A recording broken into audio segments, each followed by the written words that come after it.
Hello, কেমন আছো বন্ধুরা? আশা করছি তোমরা সবাই খুব ভালো আছো।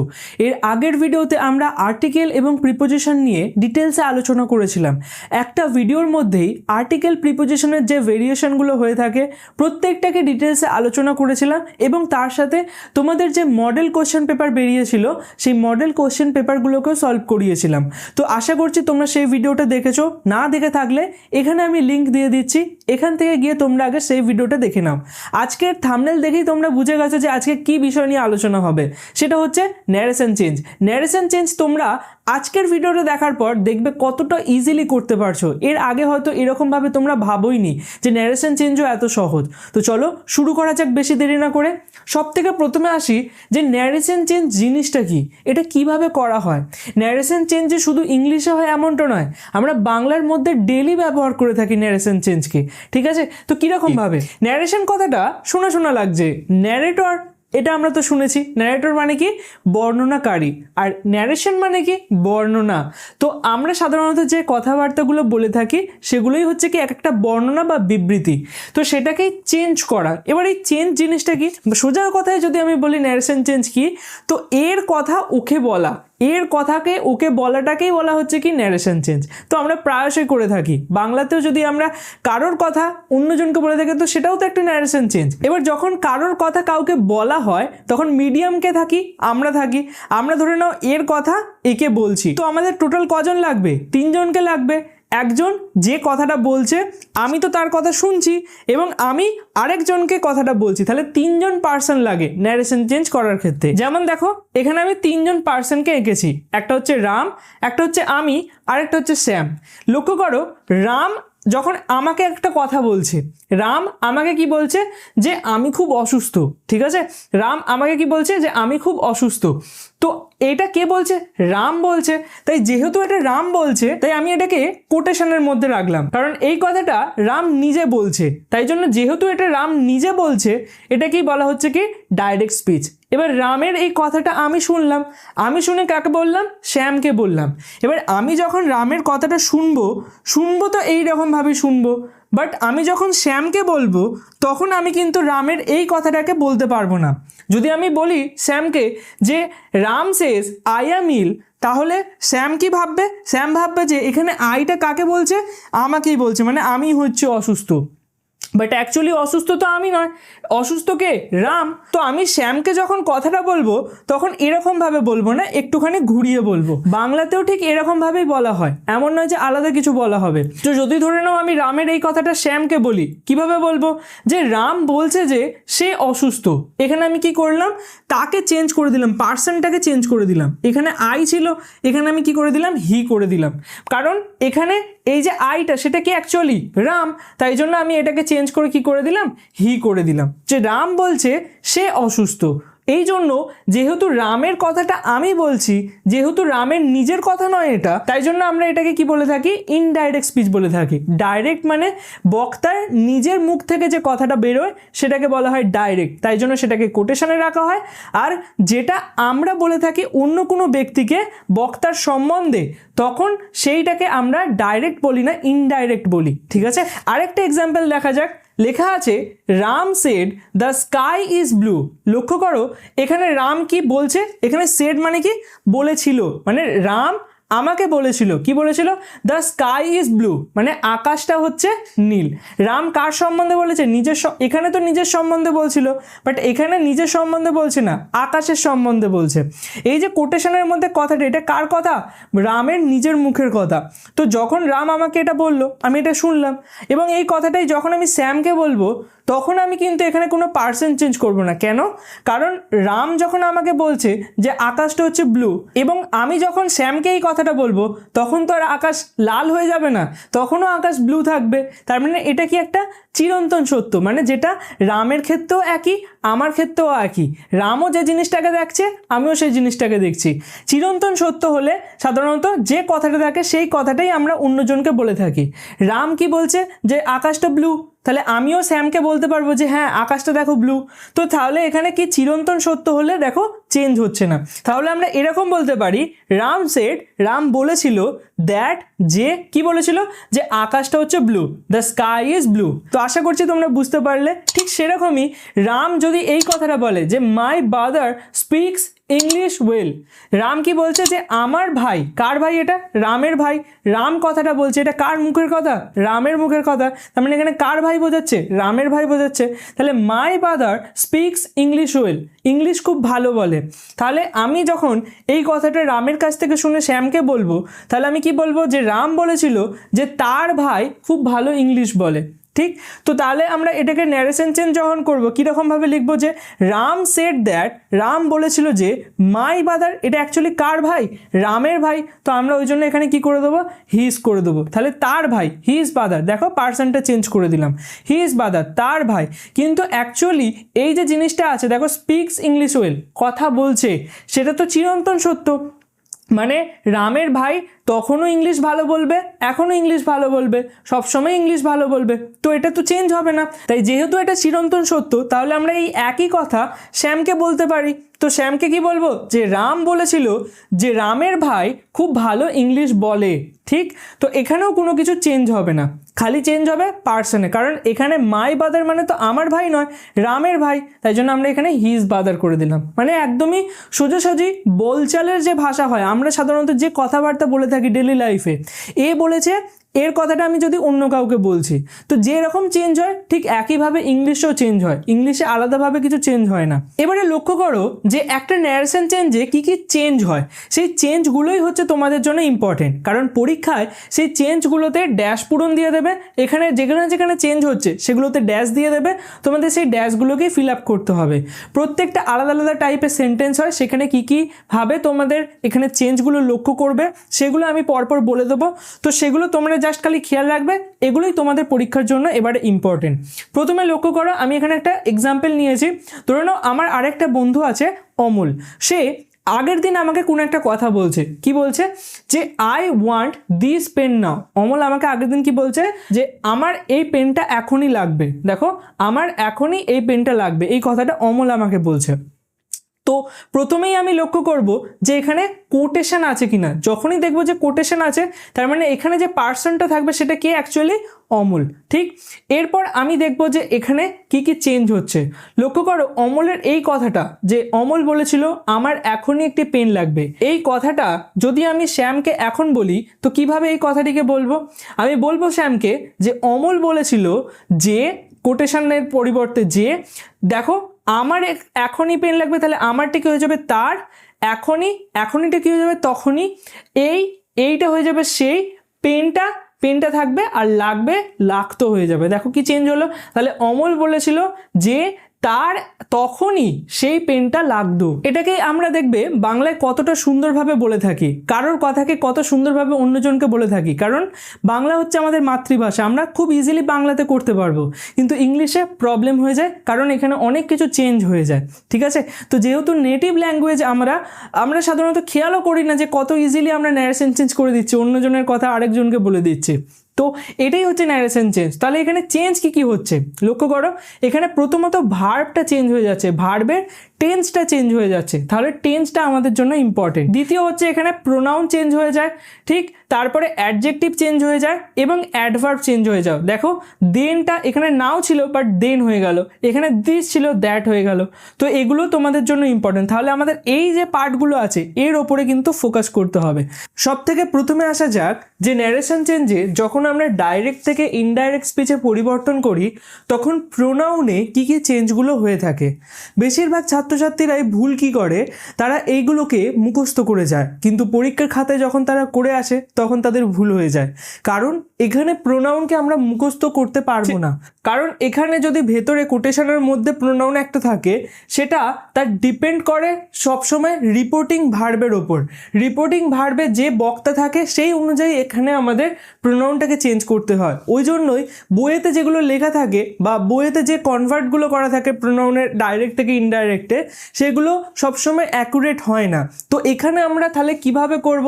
তোমাদের মুখস্থ করার কোনো দরকার নেই যে প্রোনাউনকে পুরোপুরি মুখস্থ করবো, এটা থাকলে এটা হবে, সেই মুখস্থটা তোমাদের করতে হবে না। কেন? কারণ আমরা এখানে কি করব, কমন সেন্স ব্যবহার করব। কমন সেন্স মানে হচ্ছে, ধরে নাও আমরা বাংলাতে তো দেখলাম যে কতটা ইজিলি আমরা করতে পারছি, একজনের কথাকে অন্যজনকে কতটা ইজিলি কনভার্ট করতে পারছি, সেরকমই এখানেও আমরা কি করব, নিজেরা কমন সেন্স ইউজ করব, ঠিক আছে, নাকি মুখস্থ করব।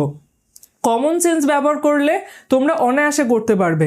এখানে খেয়াল একটা জিনিসই রাখবে, সেটা হচ্ছে যে রিপোর্টিং ভার্বটা থাকে, ঠিক আছে, রিপোর্টিং ভার্ব মানে হচ্ছে এই যে কোটেশনের আগে যে লাইনটা থাকে, কোটেশনের মধ্যে যেটা থাকে সেটাকে রিপোর্টিং স্পিচ বলা হয়, আর কোটেশনের বাইরে যেটা থাকে সেটাকে রিপোর্টিং ভার্ব বলা হয়। এই যে রিপোর্টিং ভার্ব থাকে সেই অনুযায়ী রিপোর্টিং স্পিচ পরিবর্তন হবে। এখানে যে নাউনটা থাকবে সেই অনুযায়ী এখানে প্রোনাউন চেঞ্জ হবে, এখানে যে ভার্বটা থাকবে সেই অনুযায়ী ভেতরে কোটেশনের ভেতরের ভার্ব চেঞ্জ হবে। তো সব কিছুই ডিপেন্ড করে রিপোর্টিং ভার্বের ওপর। বুঝে গেল? এগুলো আমরা পরপর দেখো কতটা ইজিলি করতে পারছি। লক্ষ্য করো, সব থেকে প্রথমে যদি আমি বলি তো প্রোনাউনে আই থাকলে সেটা কি হয়ে যায়, হি আর শি হয়ে যায়। এটা তোমাদের মুখস্থ করার দরকার নেই, তোমরা নিজেরাই দেখবে কত সুন্দরভাবে করতে পারবে। যেমন ধরে নাও এখানে লেখা আছে রিনা শেড, রিনা বললো, এবার কোটেশনের মধ্যে যেটা থাকে সেটা কি থাকে, যে বলছে বা যে বক্তা হয় তার কথা থাকে, মানে রিনার ডাইরেক্ট মুখের কথা। কি বলছে রিনা, যে আই অ্যাম টায়ার্ড, তাহলে এখানে টায়ার্ডটাকে রিনা। তো যখন আমি সেই কথাটাকে অন্য কোনো ব্যক্তিকে বলবো তাহলে আমি কি বলবো, যে রিনা বলছিল যে সে টায়ার্ড। এখানে তাহলে আইটা অ্যাকচুয়ালি রিনা। তো সে টায়ার্ড মানে এখানে রিনা যেহেতু থার্ড পার্সন সিঙ্গুলার, তাহলে আমরা এখানে হি আর শি আনবো। আর যেহেতু এখানে দেখো রিনা হচ্ছে একটা মেয়ে, তো আমরা এখানে কি আনবো, শি আনবো, ঠিক আছে। সে টায়ার্ড, তাহলে শি ওয়াজ টায়ার্ড। আশা করছি বুঝতে পারছো। তো কমন সেন্স ব্যবহার করতে হবে। আমরা নর্মালি যেরকম বাংলাতে বলে থাকি একজনের কথা অন্যজনকে, সেরকমভাবে যদি আমরা ভাবি অনায়াসে এগুলোকে করতে পারবো, কোনো কিছু মুখস্থ করার দরকার পড়বে না। কেন কথাটা বলছি তোমরা এই জিনিসটা দেখলেই লক্ষ্য করতে পারবে। এখানে কি ছিল, আই থাকলে হি আর শি হয়ে যায়, বইতে লেখা আছে। তো এবার আমি আরেকটা সেন্টেন্স নিচ্ছি, এটাকে তোমরা করে দেখাও তো। লেখা আছে আই সেড টু রাম, আমি রামকে বললাম, আই অ্যাম টায়ার্ড, আমি খুবই ক্লান্ত। এবার এখানে লক্ষ্য করো কে কাকে বলছে, আমি রামকে বলছি। কি বলছি, যে আই অ্যাম টায়ার্ড, তাহলে এই কথাটা কার, রামের না আমার? আমি কথাটা বলছি রামকে, তাহলে এই যে কোটেশনের মধ্যে যে কথাটা সেটা কার মুখের কথা, আমার মুখের কথা, রামের তো নয়। তাহলে এখানে এই যে আইটা সেটা কে, সেটা হচ্ছে আমি। তো তাহলে এখানে যখন আমি এই কথাটা অন্য কোনো ব্যক্তিকে বলবো, ঠিক আছে, এটা তো রামকে বললাম, কিন্তু আমি যদি এই কথাটা শ্যামকে বলি তাহলে কিভাবে বলবো, যে আমি রামকে বলেছিলাম, আই টোল্ড রাম দ্যাট, যে এবার কি বলবো, রাম অসুস্থ ছিল না আমি অসুস্থ ছিলাম, আমি অসুস্থ ছিলাম। তাহলে এখানে কি আসবে, আই ওয়াজ ইল আসবে, ঠিক আছে, বা আই ওয়াজ টায়ার্ড আসবে। আশা করছি বুঝতে পারলে। তো এরকম সবসময় যে আমাদের প্রোনাউন অনুযায়ী চেঞ্জ করতে হবে যেগুলো বইয়েতে লেখা আছে সেরকমটা অ্যাকচুয়ালি নয়, আর করলে ওই জন্যই পরীক্ষার খাতায় ভুল হয়ে যায়। তো আমাদের কি করতে হবে, কমন সেন্স ব্যবহার করতে হবে। কে কথাটা বলছে সেটা আমাদের দেখতে হবে, সেই অনুযায়ী চেঞ্জ হবে। বুঝতে পারলাম? এবার এখানে লক্ষ্য করো লেখা আছে উই থাকলে দে হয়ে যায়। লক্ষ্য করো, দ্য বয়েজ সেড, ছেলেগুলি বলল, উই ওন, আমরা জিতেছি। এখানে তাহলে এই উইটা হচ্ছে এই বয়েজরাই, ঠিক। তো তাহলে আমরা যদি এই কথাটাকে অন্য কোনো ব্যক্তিকে বলি কিভাবে বলবো, যে ছেলেগুলো বলছিল, দ্য বয়েজ সেড দ্যাট, তারা জিতেছে। তাহলে এখানে উইটা কি হয়ে যাবে, দে, তারা জিতেছে, তাহলে দে ওন। এরকমভাবে কতটা ইজিলি করা যাবে। সেরকমই ইউ থাকলে আই আর উই হয়ে যায়। তো কিভাবে হবে, হি সেড টু মি, সে আমাকে বললো। এখানে কে কাকে বললো সেটা ইম্পর্টেন্ট, কারণ রিপোর্টিং ভার্বের অনুযায়ী রিপোর্টিং স্পিচ চেঞ্জ হবে। তো আমাদের এখানে রিপোর্টিং ভার্বকে খুব ভালোভাবে পড়তে হবে। কে কাকে বললো, তাহলে হি সেড টু মি, সে আমাকে বললো। তাহলে এই যে কোটেশনের মধ্যে কথাটা সেটা কে বললো, হি বললো। কাকে বললো, আমাকে বললো। তাহলে এই কথাটা কার, এই কথাটা হচ্ছে হি এর, মানে তার।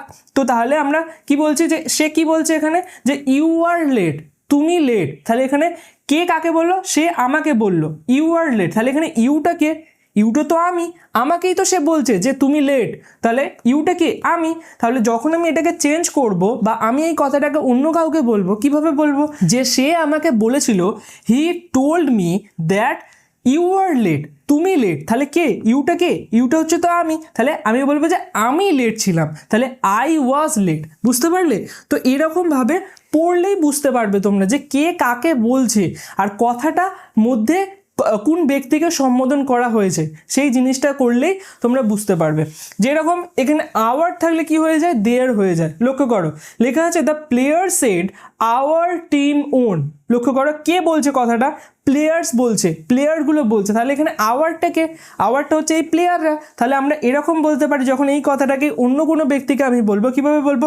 যে খেলোয়াড়গুলি বলছিল, দ্য প্লেয়ার সেড, খেলোয়াড়গুলি বলছিল যে তাদের টিম জিতেছে। তাহলে আওয়ার টিম, আওয়ার টিমটা কি হয়ে যাবে? তাদের টিম, তাদের হলে দেয়ার, ঠিক? তো দেয়ার টিম ওন না হয়ে এখানে সেট থাকবো, তো আমরা কি বলবো? হ্যাড ওনড হয়ে যাবে, ঠিক? তো এরকমভাবে আমরা চেঞ্জ করতে পারি। এই পরিবর্তনগুলো আমরা পরে দেখছি। তো এখন ফোকাস করে পুরোপুরি প্রোনাউনের ওপর, প্রোনাউনে কিভাবে চেঞ্জ হচ্ছে। I am tired, I said to Ram, তাহলে আমি রামকে বলেছিলাম, তো এখানে কি হবে? I told Ram that I was tired, এখানে কি আসবে? I was tired. এখানে লক্ষ্য করো she said my book is lost, তাহলে মাই থাকলে হি ইজ বা হার হয়ে যায়। তো সে বলেছিল, কে বলেছিল কথাটা? সে। এই কথাটা কার কথা? তার কথা। তাহলে এখানে মাইটা কি হয়ে যাবে? সে হয়ে যাবে। তাহলে এখানে আমরা যদি এই কথাটাকে অন্য কাউকে বলি যে শি সেড, সে বলেছিল যে তার বই খোয়া গেছে বা তার বই হারিয়ে গেছে, তাহলে আমরা এখানে মাইটাকে কি লিখবো? হিজ না হার? দেখো শি মেয়ে, তাই জন্য আমরা কি লিখবো? হার লিখবো। তাহলে হার বুক ওয়াজ লস্ট, যদি ছেলে থাকতো কি লিখতাম?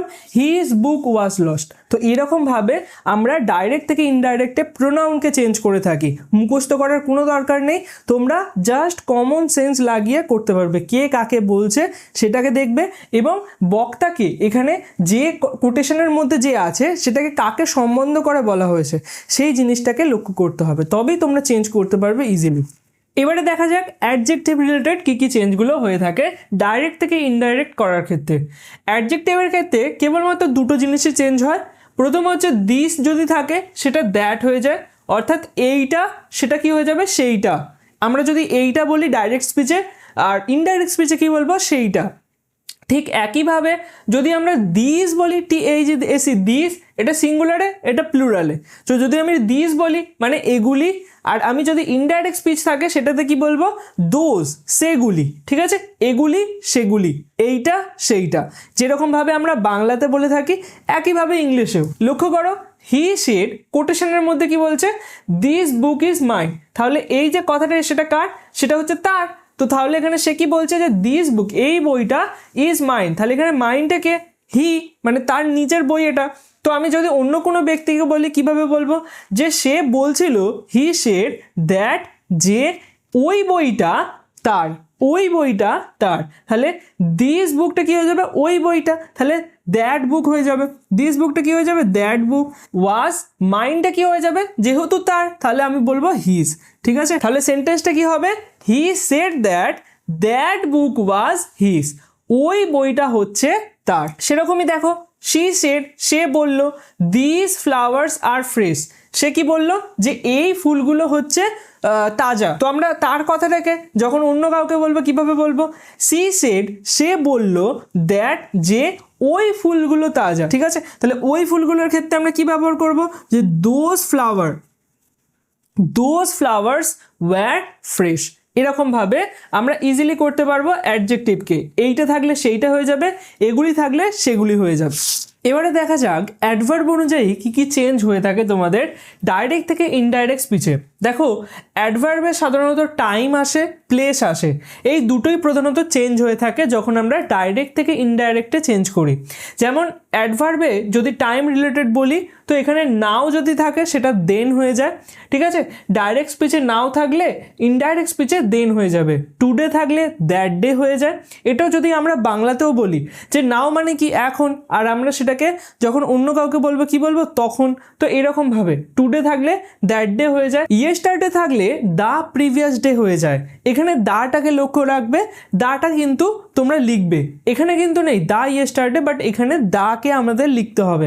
সেরকমই এখানে যদি আমরা দ্য প্রিভিয়াস ডে না লিখি আমরা এটাও লিখতে পারি দ্য ডে বিফোর, ঠিক আছে। তো ইয়েস্টারডে এইটাতে পরিণত হয়ে যায়। এরপর টুমোরো যদি থাকে সেটাকে আমরা দ্য নেক্সট ডে লিখে থাকি, এবং যদি দ্য নেক্সট ডে না লিখে থাকি তাহলে দ্য ফলোয়িং ডেও লিখতে পারি, ঠিক আছে। তো দুটোর মানে একই যায়, টুমোরো থাকলে নয় দ্য নেক্সট ডে, আর না হলে দ্য ফলোয়িং ডে। এরপর অ্যাগো যদি থাকে সেটাকে আমরা কি লিখে থাকি, বিফোর লিখে থাকি। তো এগুলো তোমাদের একটুখানি মনে রাখতে হবে। এরপর প্লেস যদি দেখি, এখানে হেয়ার থাকলে দেয়ার হয়ে যায়, দাস থাকলে শো হয়ে যায়, ঠিক আছে। তো প্লেসের মধ্যে এগুলো আসবে। আর আদার্স আরও কিছু কিছু জিনিস হয় যেগুলো কম্বিনেশনে তৈরি হয়, যেমন যদি দিস মর্নিং থাকে বা দিস নাইট থাকে, তো দিস যদি থাকে সেটা দ্যাট আমরা জানি। তো এরকমভাবে কম্বিনেশনে তৈরি হয়, দিস মর্নিং দ্যাট মর্নিং। এছাড়া নেক্সট উইক যদি এখানে ডাইরেক্ট স্পিচে থাকে সেটাই যখন আমরা অন্য কাউকে বলে থাকি দ্য ফলোয়িং উইক বলে থাকি, এবং লাস্ট নাইট যদি থাকে সেটাকে আমরা কি বলবো, প্রিভিয়াস বলবো। তো সোজা কথা, লাস্ট থাকলে প্রিভিয়াস, নেক্সট থাকলে ফলোয়িং, খেয়াল রাখবে। তো এগুলোই হচ্ছে টোটাল অ্যাডভার্বের রিলেটেড চেঞ্জ। এবার আমরা এক এক টেন্স রিলেটেড যে চেঞ্জগুলো হয়ে থাকে সেগুলোকে দেখে নিই। এবারে আসা যাক সব থেকে ইম্পর্টেন্ট স্লাইডটায়, যেটা সাধারণত ন্যারেশন চেঞ্জে বেশিরভাগই তোমরা ভুল করে থাকো এবং পরীক্ষার খাতাতে তোমরা কনফিউশনে পড়ে যাও। সেটা হচ্ছে আমরা ভার্বকে কিভাবে চেঞ্জ করব। তো এই একটা স্লাইড, এটা ইম্পর্টেন্ট, এবং এর পরে আরেকটা স্লাইড তোমাদের দেখাবো, দুটো ইম্পর্টেন্ট। এই দুটো যদি তোমরা ঠিকঠাক করে বুঝে যাও তাহলে দেখবে ন্যারেশন চেঞ্জের অর্ধেকের বেশি জিনিসই তোমরা আয়ত্ত করে ফেলেছো। দেখো এখানে রিপোর্টিং ভার্ব আর রিপোর্টিং স্পিচ দুটো জিনিস ইম্পর্টেন্ট। রিপোর্টিং ভার্ব থেকে রিপোর্টিং স্পিচ চেঞ্জ হয়, অর্থাৎ রিপোর্টিং ভার্ব যে ভার্ব থাকে রিপোর্টিং ভার্বে, সেই ভার্ব অনুযায়ী রিপোর্টিং স্পিচের ভার্বও চেঞ্জ হয়ে যায়। লক্ষ্য করো এখানে যেমন হি সেজ, এখানে সেজটা কি হচ্ছে রিপোর্টিং ভার্ব, আর এখানে আই অ্যাম হ্যাপি, এখানে অ্যামটা কি রিপোর্টিং স্পিচের ভার্ব। তো এই যে রিপোর্টিং স্পিচের ভার্বটা সেটা অ্যাকচুয়ালি এই বাইরে যে রিপোর্টিং ভার্ব থাকে সেই অনুযায়ী চেঞ্জ হয়ে যায়, ঠিক আছে। তো এটা মাথায় রাখতে পারবে। এবার কখন চেঞ্জ হয় সেটা তোমাদের জন্য ইম্পর্টেন্ট। দেখো প্রথমত যদি রিপোর্টিং ভার্ব প্রেজেন্ট টাইম দেখায়, প্রেজেন্ট টাইম মানে হয় ভার্বটা V1-এ থাকবে আর না হলে V5-এ থাকবে। V1 মানে হচ্ছে ভার্বের সাথে কোনো এস বা ইএস বা ইডি কোনো কিছুই লাগানো থাকবে না, জাস্ট সিম্পল ওই ফ্রেশ ফর্মটা যেটাকে বলা হয় বেস ফর্ম বা ফ্রেশ ফর্ম, সেই ফ্রেশ ফর্মটা যদি থাকে তাহলে সেক্ষেত্রে এটাকে আমরা কি বলে থাকি, প্রেজেন্ট বলে থাকি। আর যদি ভার্বের সাথে এস বা ইএস লেগে থাকে সেটাকে V5 বলা হয়। তো এটা কখন আসে, যখন থার্ড পারসন সিঙ্গুলার থাকে। এই দুটো ফর্ম যখন থাকবে ভার্বের, যেমন এখানে লক্ষ্য করো কি লেখা আছে, সেজ, তার মানে V5 ফর্ম আছে, তার মানে এটা কিসে আছে, প্রেজেন্ট টাইম দেখাচ্ছে বা প্রেজেন্টে আছে, ঠিক আছে। তো যখনই এরকম প্রেজেন্টের টাইম দেখাবে তখন কোটেশনের মধ্যে যেটা থাকবে অর্থাৎ রিপোর্টিং স্পিচ যেটা, সেটাতে কোনো রকমের পরিবর্তন আসবে না, টেন্স রিলেটেড, ঠিক আছে। তো কোনো রকমের টেন্স রিলেটেড কোনো রকমের পরিবর্তন আসবে না, যেরকম আছে সেরকমই বসবে, যে টেন্সে আছে সেই টেন্সেই বসবে। দ্বিতীয় হচ্ছে যখন ফিউচার টাইম দেখাবে, রিপোর্টিং ভার্ব যখন ফিউচার টাইম দেখাবে, ফিউচার সাধারণত কী দিয়ে দেখানো হয়, উইল আর শ্যাল, আর তার সাথে এই যে V1 ব্যবহার করা হয়। দেখো V1 উইল আর শ্যালের সাথে ব্যবহার করা হয়, সেটা কি বোঝাবে, ফিউচার টাইম বোঝাবে। তো যখন এই যে রিপোর্টিং ভার্বটা, এই যে রিপোর্টিং ভার্বটা সেটা যখন ফিউচার টাইম দেখাবে, সেটা যখন ফিউচার টাইম দেখাবে তখনও তার সাথে যে টেন্সটা থাকবে সেই টেন্সে কিন্তু কোনো রকমের চেঞ্জ করা হয় না। তাহলে দুটো জিনিস খেয়াল রাখতে পারবে, এক তো প্রথমত প্রেজেন্ট টাইম যদি রিপোর্টিং ভার্ব দেখায় তাহলে কোনো রকমের চেঞ্জ হয় না, আর দ্বিতীয় হচ্ছে যদি ফিউচার টাইম দেখায় তাহলেও কোনো রকমের চেঞ্জ হয় না। এক্সাম্পল দিয়ে বোঝা যাক, যেমন লেখা আছে he says I was in school yesterday. লক্ষ্য করো এখানে বাইরে কি আছে, সব থেকে প্রথমেই লক্ষ্য করব যে রিপোর্টিং ভার্ব কিসে আছে। যেই আমি দেখব যে এখানে রিপোর্টিং ভার্বটা প্রেজেন্ট টাইমে আছে তাহলে আমাদের টেন্স রিলেটেড কোনো কিছুই চেঞ্জ হবে না। এখানে টেন্স কোনটা দেখাচ্ছে, এই যে ওয়াজটা সেটা টেন্স দেখাচ্ছে, তো আমি এখানে কোনো কিছুই চেঞ্জ হবে না। বাকি যেটা প্রোনাউন বা যেটা আমাদের অ্যাডভার্বে চেঞ্জ হয় সেগুলো তো হবে। তো দেখো এখানে কি আসবে, তাহলে যদি আমি এটাকে অন্য কাউকে বলি তাহলে হি সেজ, সে বলছে, দ্যাট যে হি ওয়াজ ইন স্কুল, দেখো যেরকম এখানে টেন্স ছিল সেই একই টেন্স বসিয়ে দিলাম, কোনো কিছু চেঞ্জ করলাম না। এখানে আইটা কি অ্যাকচুয়ালি ছিল হি, তো ওই জন্য আমি হি করলাম। ওয়াজ ইন স্কুল, স্কুলে ছিল, আর ইয়েস্টারডে মানে দ্য প্রিভিয়াস ডেতে। তো দেখো একদম সেম টু সেম থাকলো, টেন্সের কোনো রকমের চেঞ্জ হলো না, বুঝতে পারলে? সেরকমই যদি রিপোর্টিং ভার্ব ফিউচারে থাকে তাহলে সেক্ষেত্রেও আমরা কোনো রকমের পরিবর্তন করি না। এখানে লক্ষ্য করো কিসে আছে, উইল সে, কি বোঝাচ্ছে? ফিউচার টাইম বোঝাচ্ছে। উইল আর শ্যাল দিয়ে ফিউচার টাইম বোঝানো হয়। তো যখনই ফিউচার বোঝাচ্ছে তার মানে এই যে কোটেশনের মধ্যে যেটা আছে সেখানে কোনো রকমের টেন্স রিলেটেড পরিবর্তন হবে না। বাকি যেটা বললাম যে প্রোনাউন এবং অ্যাডভার্ব রিলেটেড পরিবর্তন হবে। এখানে কি টেন্সে আছে, এই যে শ্যাল গো, এটাও তো ফিউচারে আছে, তো দেখো আমি এখানে চেঞ্জ করব না। আর এখানে আই থাকলে শ্যাল হয়, লক্ষ্য রাখবে ফিউচার টেন্সে আই থাকলে শ্যাল হয়, আর যখন হি শি থাকে সেখানে আমরা কি ব্যবহার করি, উইল ব্যবহার করি। তো এখানে কমল উইলসে, কমল বলবে I shall go to school, আমি স্কুলে যাব। তো এখানে এই আইটাকে কমল, তো আমি যখন এই কথাটাকে অন্য কাউকে বলবো কিভাবে বলবো, যে কমল বলবে, কমল উইলসে যেরকম আছে সেরকম রাখলাম, আর ভেতরে টেন্সটা কোনো রকমের পরিবর্তন হবে না। ফিউচার টেন্সে আছে তো আমি ফিউচার টেন্সেই রাখবো, কোটেশনটা উঠে যাবে, দ্যাট আসবে, হি উইল গো, এখানে আইটাকে অ্যাকচুয়ালি হি, তো এখানে হি করে দিলাম। আর হি এর জন্য কি আসে, উইল আসে, তাহলে উইল বসালাম।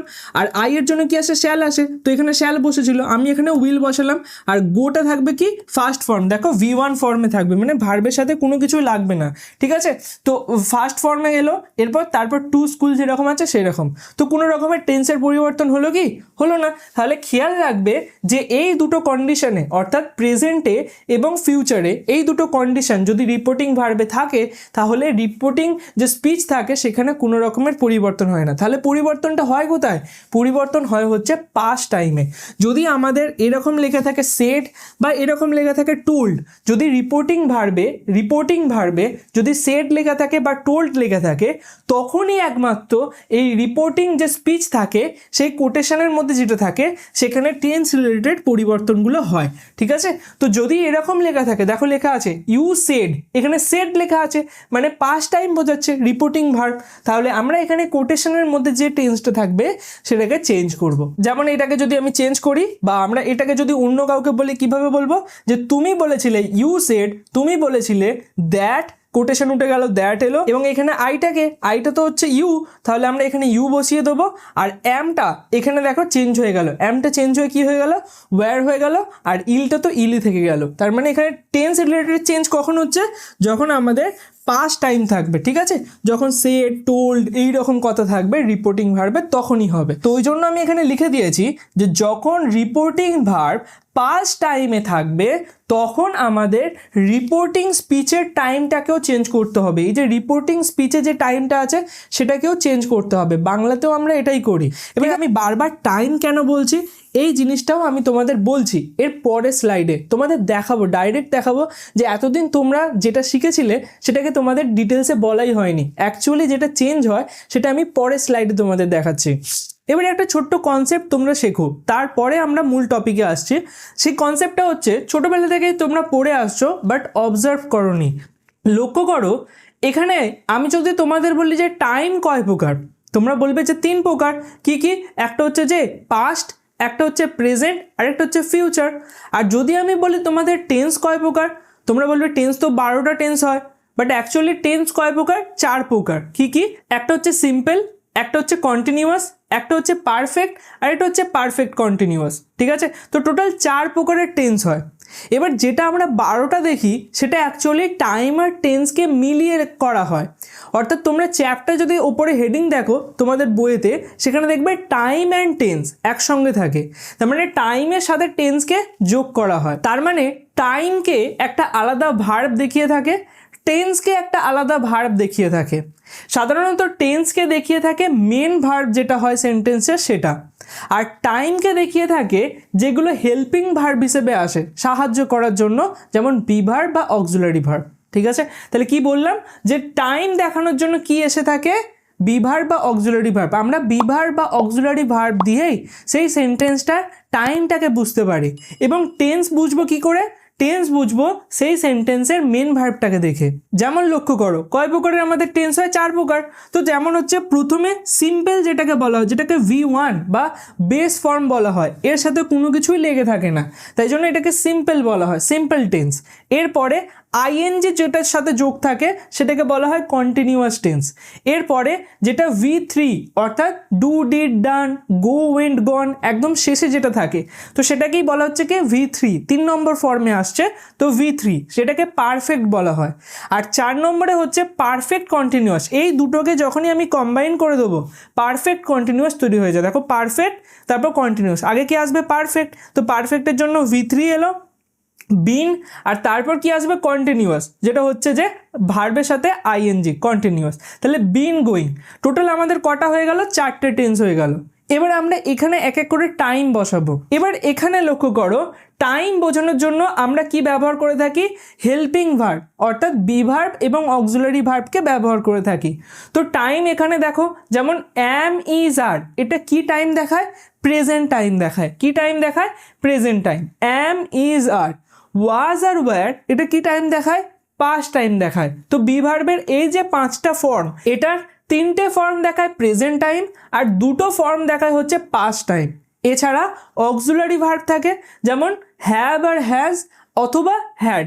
এখানে হ্যাভ আর হ্যাজ এটা এসে থাকে প্রেজেন্ট টাইমে এবং যেটা আমাদের হ্যাড থাকে সেটা এসে থাকে পাস্ট টাইমে। তাহলে বুঝতে পারলে অক্সিলারি ভার্ব এবং বি ভার্ব এই দুটো জিনিসই আমাদের কি বুঝিয়ে থাকে, টাইম বুঝিয়ে থাকে। লক্ষ্য করো এবার আমরা কত তাড়াতাড়ি টেন্স, টাইম আর টেন্সকে কম্বাইন করতে পারবো।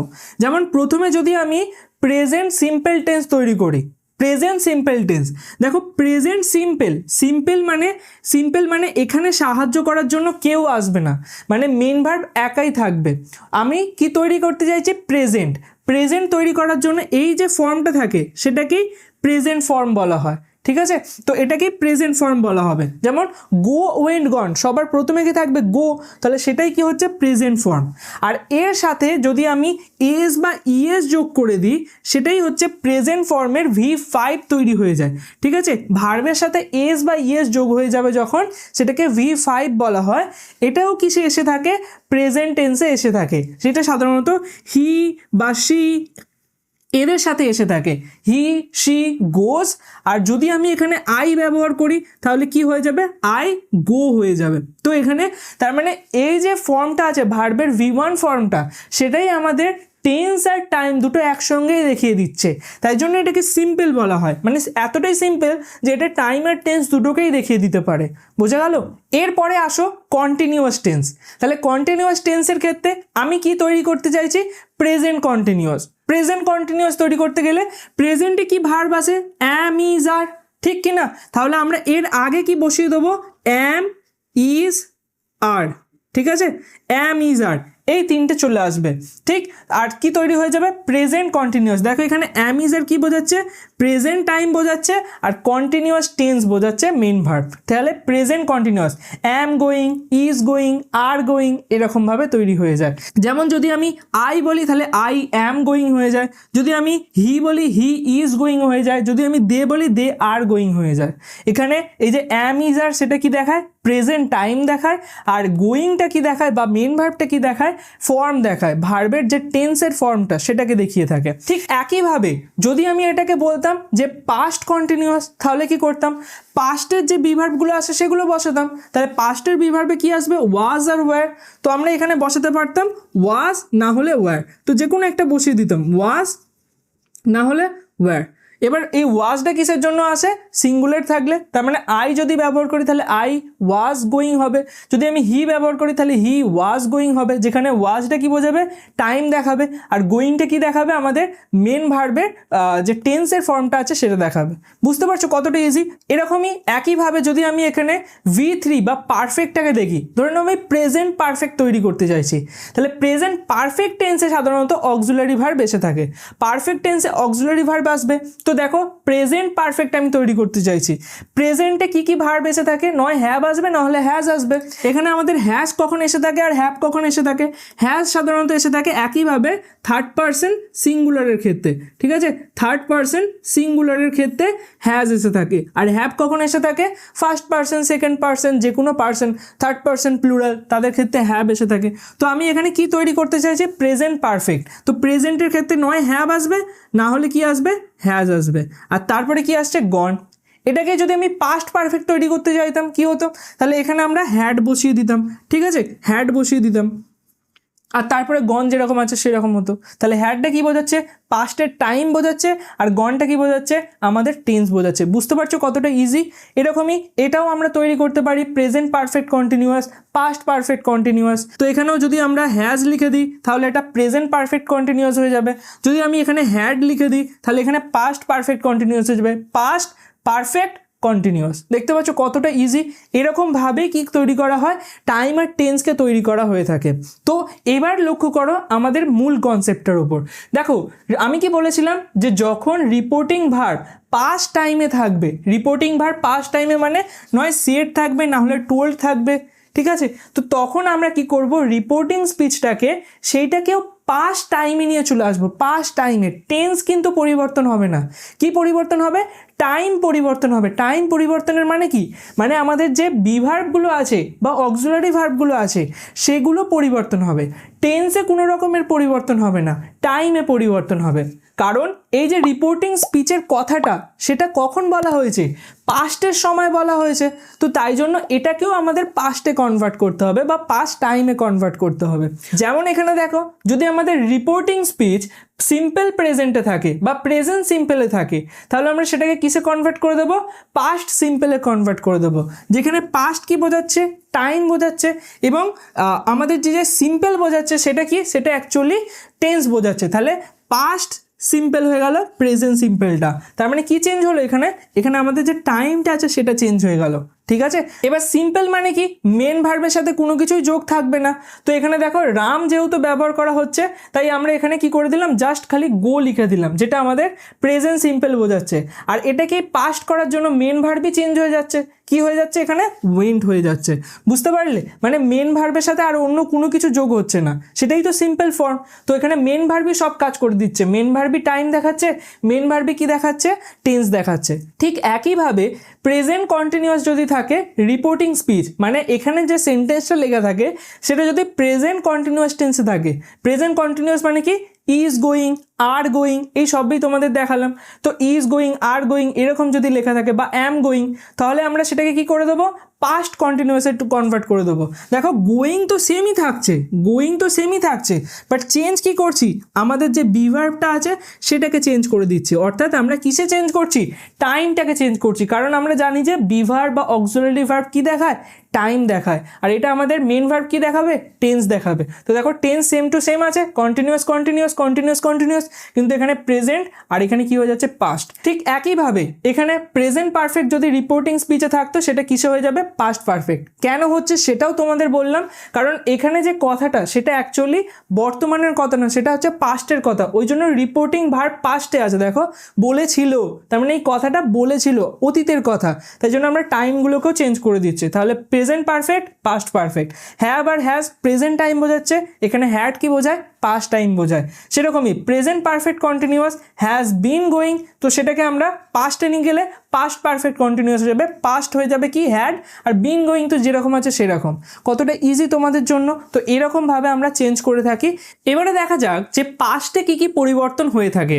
দেখো যখন আমরা ডাইরেক্ট থেকে ইনডাইরেক্ট করি তখন রিপোর্টিং ভার্বে যদি পাস্ট থাকে আর রিপোর্টিং স্পিচ যদি পাস্ট সিম্পলে থাকে তাহলে আমরা সেটাকে পাস্ট পারফেক্টে কনভার্ট করে থাকি। এবার তোমরা তাহলে বলবে যে দেখো পাস্ট তো এখানেও আছে, পাস্ট তো এখানেও আছে, তাহলে তো সময়ের কোনো পরিবর্তনই হলো না, টাইমের তো চেঞ্জ হলো না, এখানে তো টেন্স চেঞ্জ হয়ে গেল। বাট অ্যাকচুয়ালি কেন এটা হয় আমি তোমাদের সেটাও বলছি। এখানে টাইমই চেঞ্জ হয়েছে, টেন্স চেঞ্জ হচ্ছে না। লক্ষ্য করো যদি আমরা পাস্ট পারফেক্ট বলি, পাস্ট পারফেক্ট সেটা কখন হয়ে থাকে? যখন একটা পাস্টের দুটো কাজ হয়, সেই দুটো কাজের মধ্যে একটা কাজ আগে হয়, একটা কাজ পরে হয়। যে কাজটা আগে হয় তার ক্ষেত্রে আমরা কি করে থাকি? পাস্ট পারফেক্ট ব্যবহার করে থাকি। আর যে কাজটা পরে হয় তার ক্ষেত্রে পাস্ট সিম্পল। তাহলে অ্যাকচুয়ালি এটা আমরা যদি ভাবি তাহলে এটা হচ্ছে পাস্ট সিম্পল আর এটা কি হচ্ছে? Past perfect. তো পাস্টেরও আগের সময় কি ব্যবহার করা হয়? কি টেন্স ব্যবহার করা হয়? Past perfect. তাই জন্য এখানে দেখো, আমি যদি পাস্টটাকে আরও পেছনে নিয়ে যাই বা সময়টাকে যদি আরও পেছনে নিয়ে যাই তাহলে কি থাকবে? পাস্ট পারফেক্ট আসবে। তো ওই জন্যই এখানে দেখো পাস্ট পারফেক্ট করা হয়। তাহলে যদি আমরা এরকম লিখি, যদি এখানে ওয়েন্ট থাকে যেটা হচ্ছে V2 ফর্ম মানে আমাদের পাস্ট ফর্ম, সেটা কি হয়ে যাবে? পাস্ট পারফেক্টে কনভার্ট হয়ে যাবে। পাস্ট পারফেক্ট মানে যে জিনিসটা আমাদের টাইম দেখে থাকবে সেটা হচ্ছে হ্যাড, এটা হচ্ছে অক্সিলারি ভার্ব, এটা আমাদের কি সময় দেখাচ্ছে? পাস্ট সময় দেখাচ্ছে। আর তার সাথে গন, এটা আমাদের কি দেখাচ্ছে? V3 যেটা গন, গো ওয়েন্ট গন, V3 যেটা সেটা আমাদের টেন্স দেখাচ্ছে, পারফেক্ট টেন্স। তো এটা আমাদের পারফেক্ট টেন্স দেখাচ্ছে। তাহলে কি হয়ে গেল? Past perfect. পাস্ট সিম্পল থাকলে আরও এক স্টেপ যদি আমি পেছনের টাইমকে নিয়ে যাই, পাস্ট পারফেক্ট হয়ে যায়। ঠিক একইভাবে অতীতের কোনো কাজ, দুটো কাজের মধ্যে একটা কাজ আগে হচ্ছে, একটা কাজ পরে হচ্ছে। যে কাজটা আগে হচ্ছে সেটা যদি কন্টিনিউয়াস হয় তাহলে সেক্ষেত্রে আমরা পাস্ট পারফেক্ট কন্টিনিউয়াস ব্যবহার করে থাকি। ঠিক আছে, পাস্ট পারফেক্ট কন্টিনিউয়াস ব্যবহার করে থাকি। তো আমরা তাহলে এখানেও দেখতে পাচ্ছি যে দুটো কাজের মধ্যে একটা কাজ আগে হচ্ছে এবং এটা হচ্ছে কি? Past simple. তো পাস্ট সিম্পলের আগে যদি কাজ শুরু হয় তাহলে সেক্ষেত্রে আমরা কি ব্যবহার করতে পারি? পাস্ট পারফেক্ট কন্টিনিউয়াস ব্যবহার করতে পারি। অবশ্যই সেটাকে কন্টিনিউয়াস হতে হবে, মানে অনেকটা সময় ধরে করতে হবে, তবেই সেটা হবে। আর যদি অনেকটা সময় ধরে না হয় তাহলে আমরা পাস্ট পারফেক্ট ব্যবহার করি। যেমন এখানে লক্ষ্য করো, রিপোর্টিং স্পিচ যদি পাস্ট কন্টিনিউয়াসে থাকে তাহলে পাস্ট কন্টিনিউয়াসেরও এক স্টেপ পেছনে কি হবে? Past perfect continuous. ঠিক আছে, তো পাস্ট পারফেক্ট কন্টিনিউয়াস হবে এক স্টেপ যদি আমরা পেছনে যাই। আমাদের কি করতে হবে? জাস্ট এক স্টেপ পেছনে নিয়ে যেতে হবে টাইমটাকে, তাহলে কি আসবে? Past perfect continuous. যেমন এখানে লক্ষ্য করো, আই ওয়াজ গোয়িং, তাহলে এটা কি হয়ে যাবে? He had been going. ঠিক আছে, হি হ্যাড বিন গোয়িং। তাহলে এখানে এলো কি? হ্যাড, যেটা অক্সিলারি ভার্ব আমাদের পাস্ট সময় দেখাচ্ছে। ঠিক আছে, আর এখানে পারফেক্ট কি? যেটা হচ্ছে বিন, সেটা হচ্ছে পারফেক্ট। ঠিক আছে, আর কন্টিনিউয়াস কি দেখাচ্ছে? এই যে মেন ভার্বটা থাকবে সেটা আমাদের কন্টিনিউয়াস দেখাচ্ছে। তাহলে পাস্ট পারফেক্ট কন্টিনিউয়াস। এবার লক্ষ্য করো, রিপোর্টিং স্পিচ যদি পাস্ট পারফেক্টে থাকে তাহলে এক্ষেত্রে আমরা কোনো রকমের চেঞ্জই করি না। কেন হয় না? কারণ দেখো আমি কি বললাম যে পাস্ট সময়, পাস্টের যদি বলি সেই পাস্ট সময়ের পেছনে গেলে কি আসবে? Past perfect. কিন্তু পাস্ট পারফেক্টের আবার কি করে পেছনে যাব? পাস্ট পারফেক্ট তো আর পেছনে হয় না। তো ওই জন্য দেখো, যেহেতু আমরা টাইমকে এখানে পেছোতে পারি না তাই জন্য আমরা এখানে কোনো রকমের চেঞ্জও করি না।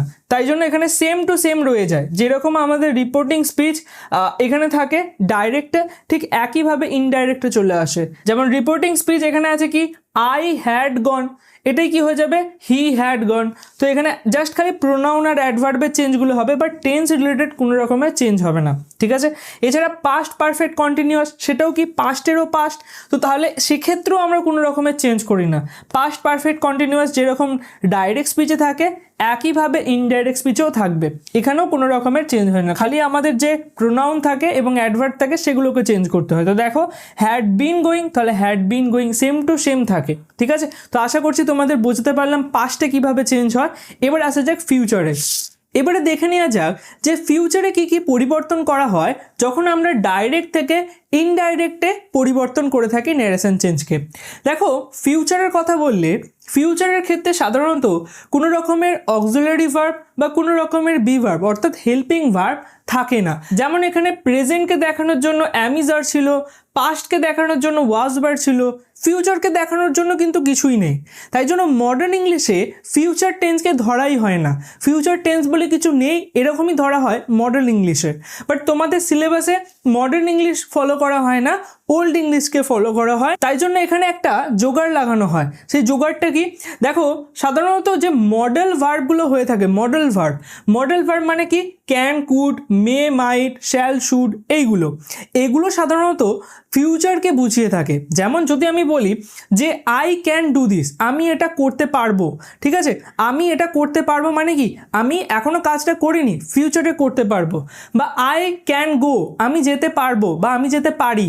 তার মানে মানে আমি এখনো কাজটা করিনি, ফিউচারে করতে পারবো। তাই সেই জন্য মডেল ভার্বকে ফিউচার হিসেবে ব্যবহার করা হয় টাইম দেখানোর জন্য, ঠিক আছে। তো এখানে যেমন মডেল ভার্ব হিসেবে শ্যাল আর উইলকে ব্যবহার করা হয়, এছাড়াও আরও বিভিন্ন মডেল ভার্ব থাকে, তো সেইগুলোকে ব্যবহার করা হয় না, শ্যাল আর উইলকেই ওই জন্য ব্যবহার করা হয়। এগুলো এমন নয় যে ফিউচার দেখাতে পারে না, এগুলোও ফিউচার দেখিয়ে থাকে, ঠিক আছে। তো এগুলো আমরা পরপর দেখব।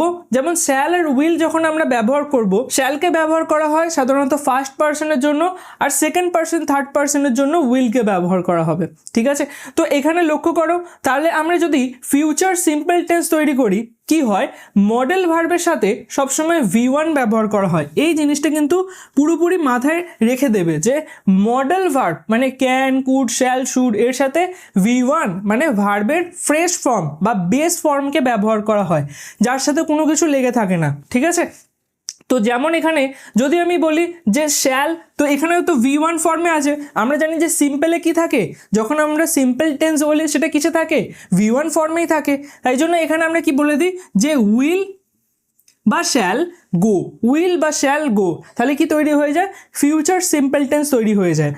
যখন আমরা কন্টিনিউয়াসে আসব, এক্ষেত্রে কিন্তু আমরা কি করব, উইল আর শ্যাল তারপরে বি ব্যবহার করি।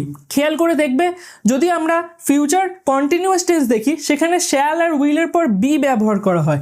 এবারে বিটা কেন ব্যবহার করা হয়, এখানে তো গোয়িং তো লেখাই ছিল, ভার্ব তো অলরেডি আছে, তাহলে আমরা বিটাকে কেন আনি, কারণ এই যে বললাম যে মডেল ভার্বের সাথে V1 ব্যবহার করে। অ্যাকচুয়ালি এটাকে বেয়ার ইনফিনিটিভ বলা হয়, যেটা সম্বন্ধে তোমাদের না জানলেও এখন চলবে।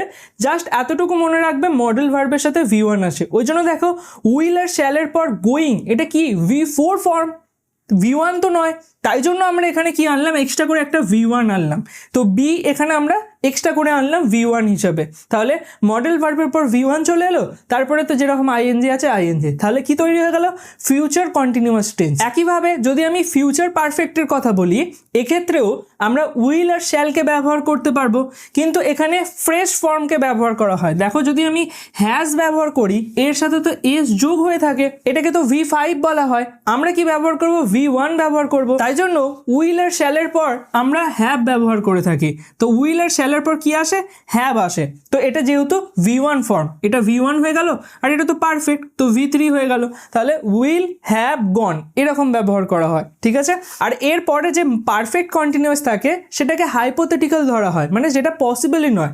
তো তাই জন্য এখানে আমরা ফিউচারের তিনটেই টেন্স দেখতে পাই, একটা হচ্ছে সিম্পল, একটা হচ্ছে কন্টিনিউয়াস, একটা হচ্ছে পারফেক্ট। বুঝতে পারলে? এবারে দেখা যাক যে আমরা রিপোর্টিং ভার্ব থেকে রিপোর্টিং স্পিচে ফিউচার টেন্সকে কিভাবে কনভার্ট করব।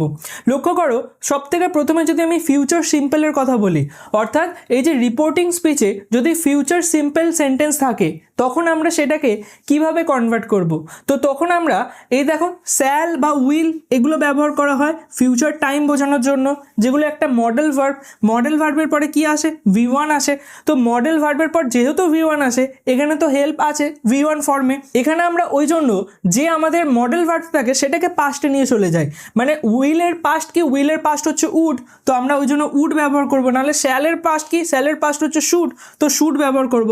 আর শ্যাল আর শুড এগুলোও তো একটা মডেল ভার্ব, এগুলোও তো একটা মডেল ভার্ব, তাই জন্য এর পরেও V1 ফর্মেই থেকে যায়, ঠিক আছে। তাহলে ফিউচার সিম্পল যদি আমি বলি, ফিউচার সিম্পলে হচ্ছে সাহায্য করব। আর যদি আমি এই কথাটাই অন্য কাউকে বলি, তাহলে কি বলবো, যে সাহায্য করবে, ঠিক আছে। তো ফিউচার প্রমিস বোঝাচ্ছে, হিসাব মতো এটা কি বোঝাচ্ছে, একটা ফিউচারের প্রমিস, যে হ্যাঁ ও আমাকে সাহায্য করবে। সেরকমই ফিউচার কন্টিনিউয়াসের ক্ষেত্রে উইল বি এটা থাকে, আর তারপরে কি থাকবে, আমাদের আইএনজি ফর্ম অর্থাৎ V4 ফর্ম। এবং এটাকেই যখন আমরা কনভার্ট করব, তো কি হবে, যে উইলটা যেটা থাকবে সেটা কি হয়ে যাবে, উডে পরিণত হয়ে যাবে, আর বাকি যেটা কন্টিনিউয়াস দেখাচ্ছে সেটা তো অ্যাজ ইট ইজ থেকে যাবে, ঠিক আছে। কন্টিনিউয়াসটা যেটা অ্যাজ ইট ইজ থেকে যাবে, আর বিটা তো কেন এলো তোমাদের বুঝিয়েই দিলাম। এবং এক্ষেত্রে সাধারণত আমাদের কি দেখিয়ে থাকে, ফিউচার প্ল্যান, অর্থাৎ অপেক্ষা করব, আমি কালকে অপেক্ষা করব, তাহলে এটা কি দেখাচ্ছে, আমার ফিউচার প্ল্যান। তো ওই জন্য এখানে ফিউচার প্ল্যান হিসাবে এসে থাকে। আর যদি আমি এখানে ফিউচার পারফেক্টের কথা বলি, তাহলে উইল হ্যাভ ফিনিশড এটা তো আসবে। এবং এই কথাটাকে যখন আমরা অন্য কাউকে বলবো তো কিভাবে বলবো, যে উড হ্যাভ ফিনিশ, উইলটা কি হয়ে গেল, পাস্টে চলে গেল, এবং বাকি যেটা আছে same to same as it is রয়ে গেল। ঠিক আছে, তো এটা টেন্স, এটা টাইম। পাস্ট টাইমে পরিবর্তন করতে হবে, তো আমরা এটাকে পাস্ট করে দিলাম, আর বাকি অ্যাজ ইট ইজ যেরকম আছে সেরকম। তাহলে তোমাদের মুখস্থ করার কোনো দরকার নেই যে আমাদের মুখস্থ করতে হবে, জাস্ট খালি এতটুকু মনে রাখবে যে আমাদের টাইমটাকে পাস্টে নিয়ে যেতে হবে, টাইমটাকে পাস্টে নিয়ে যেতে হবে। আর সেই কাজটা কে করে থাকে, যে কোনো বি ভার্ব বা অক্সিলারি ভার্ব করে থাকে। তো এখানে মডেল ভার্বকেও আমরা কাজে লাগাতে পারি ফিউচারের ক্ষেত্রে, যখন আমরা সেটাকে পাস্টে নিয়ে যাব। ঠিক আছে, তো একদমই ইজি জিনিস, তোমরা আশা করছি মনে রাখতে পারবে এবং পরীক্ষার খাতায় ঠিকঠাক করতে পারবে। এর উপরে কিছু এক্সারসাইজ এবার দেখে নেওয়া যাক। চলো এবারে আমরা আলোচনা করি এক এক করে যে যত টাইপের সেন্টেন্স হয় সেই সেন্টেন্সগুলোতে আমরা ন্যারেশন চেঞ্জ কীভাবে করব। সব থেকে প্রথমে শুরু করা যাক অ্যাসার্টিভ সেন্টেন্স থেকে। অ্যাসার্টিভ সেন্টেন্সে আমরা সাধারণত এতক্ষণ যা যা শিখলাম সেগুলোই সব হচ্ছে কি অ্যাসার্টিভ সেন্টেন্স। অ্যাসার্টিভ সেন্টেন্সের শেষে ফুল স্টপ থাকবে, এবং এটা সাধারণত কারোর কথা বা কারোর বিবৃতি হয়ে থাকে, কোনো একটা জিনিস সম্বন্ধে কারোর স্টেটমেন্ট হয়ে থাকে। ঠিক আছে, তো যেমন এখানে লক্ষ্য করো, যেরকম শিখেছি ঠিক সেরকমই শেষে ফুল স্টপ আছে, আমরা দেখে নিলাম। তার মানে এটা একটা কি অ্যাসার্টিভ সেন্টেন্স, এবং এখানে একজন একটা কথা বিবৃতি বলছে। লক্ষ্য করো, he said we have finished our homework. এখানে আমরা যেরকম শিখলাম যে প্রথমে আগে রিপোর্টিং ভার্ব দেখব, কিসে আছে, পাস্টে আছে, কি টাইম দেখাচ্ছে এখানে, পাস্ট টাইম দেখাচ্ছে। আর রিপোর্টিং স্পিচ যেটা আছে সেখানে আমরা দেখে নেব যে এখানে কি ভার্ব ব্যবহার করা হচ্ছে। প্রথমত হ্যাভ ব্যবহার করা হচ্ছে, তো এটা আমাদের কি টাইম দেখাচ্ছে, প্রেজেন্ট টাইম। আর তারপরে এখানে ফিনিশড লেখা আছে, তো V3 যেটাকে বলা হয়। তাহলে V3 কখন আসে, পারফেক্টে। তাহলে আমরা এখানে কি বলতে পারবো যে কি টেন্স ব্যবহার করা হয়েছে, প্রেজেন্ট পারফেক্ট। তাহলে প্রেজেন্ট পারফেক্ট। আর যখন বাইরে কি থাকবে, পাস্টে থাকবে বা পাস্ট টাইম থাকবে, তখন এইখানে আমরা টেন্স চেঞ্জ করব। তো কিসে চেঞ্জ হয়ে যাবে, এক স্টেপ পেছনে চলে যাবে। তাহলে প্রেজেন্ট পারফেক্ট টাইমটা কি হয়ে যাবে, পাস্টে চলে আসবে, তাহলে পাস্ট পারফেক্ট হয়ে যাবে। তো আমরা এখানে কি করব, হি সেড দ্যাট, সে বলেছিল যে। এবার এখানে উইটা তো হচ্ছে হি বা তারা বোঝাচ্ছে, তাহলে এখানে আমরা কি বলবো, যে তারা ফিনিশড করেছে। তাহলে দে হ্যাভ ফিনিশডটা কি হয়ে যাবে, হ্যাড ফিনিশড, পাস্টে চলে যাবে। এই যে টাইমটা আছে সেই টাইমটা পাস্টে চলে যাবে, তো আমরা পাস্ট লিখে দিলাম। আর ফিনিশটা যেরকম V3 আছে তো ফিনিশ থাকবে। আর তারপর আওয়ার হোমওয়ার্ক, এখানে অ্যাকচুয়ালি কাদের হোমওয়ার্ক, তাদের হোমওয়ার্ক, তাহলে দেয়ার হোমওয়ার্ক হয়ে যাবে। ঠিক আছে, তাহলে কি সেন্টেন্সটা দাঁড়াবে, যে হি সেড দ্যাট, সে বলেছিল যে they had finished their homework, তারা তাদের হোমওয়ার্ক ফিনিশড করেছিল। তো এরকমভাবে যেরকম আমরা নর্মাল চেঞ্জ করি একইভাবে হবে। এবার দ্বিতীয়টা লক্ষ্য করো, কি লেখা আছে, he said I did not go to school yesterday. তো ইয়েস্টারডেটা কি হয়ে যাবে, আমরা জানি এখানে ড্যাশ দেওয়া আছে, তো প্রিভিয়াস ডে হয়ে যাবে। তাহলে দ্য প্রিভিয়াস ডে হয়ে গেল। এরপর কি আছে, হি সেড, এখানে আইটা তো হি, তাহলে আমরা কি করব, হি সেড দ্যাট হি হয়ে গেল।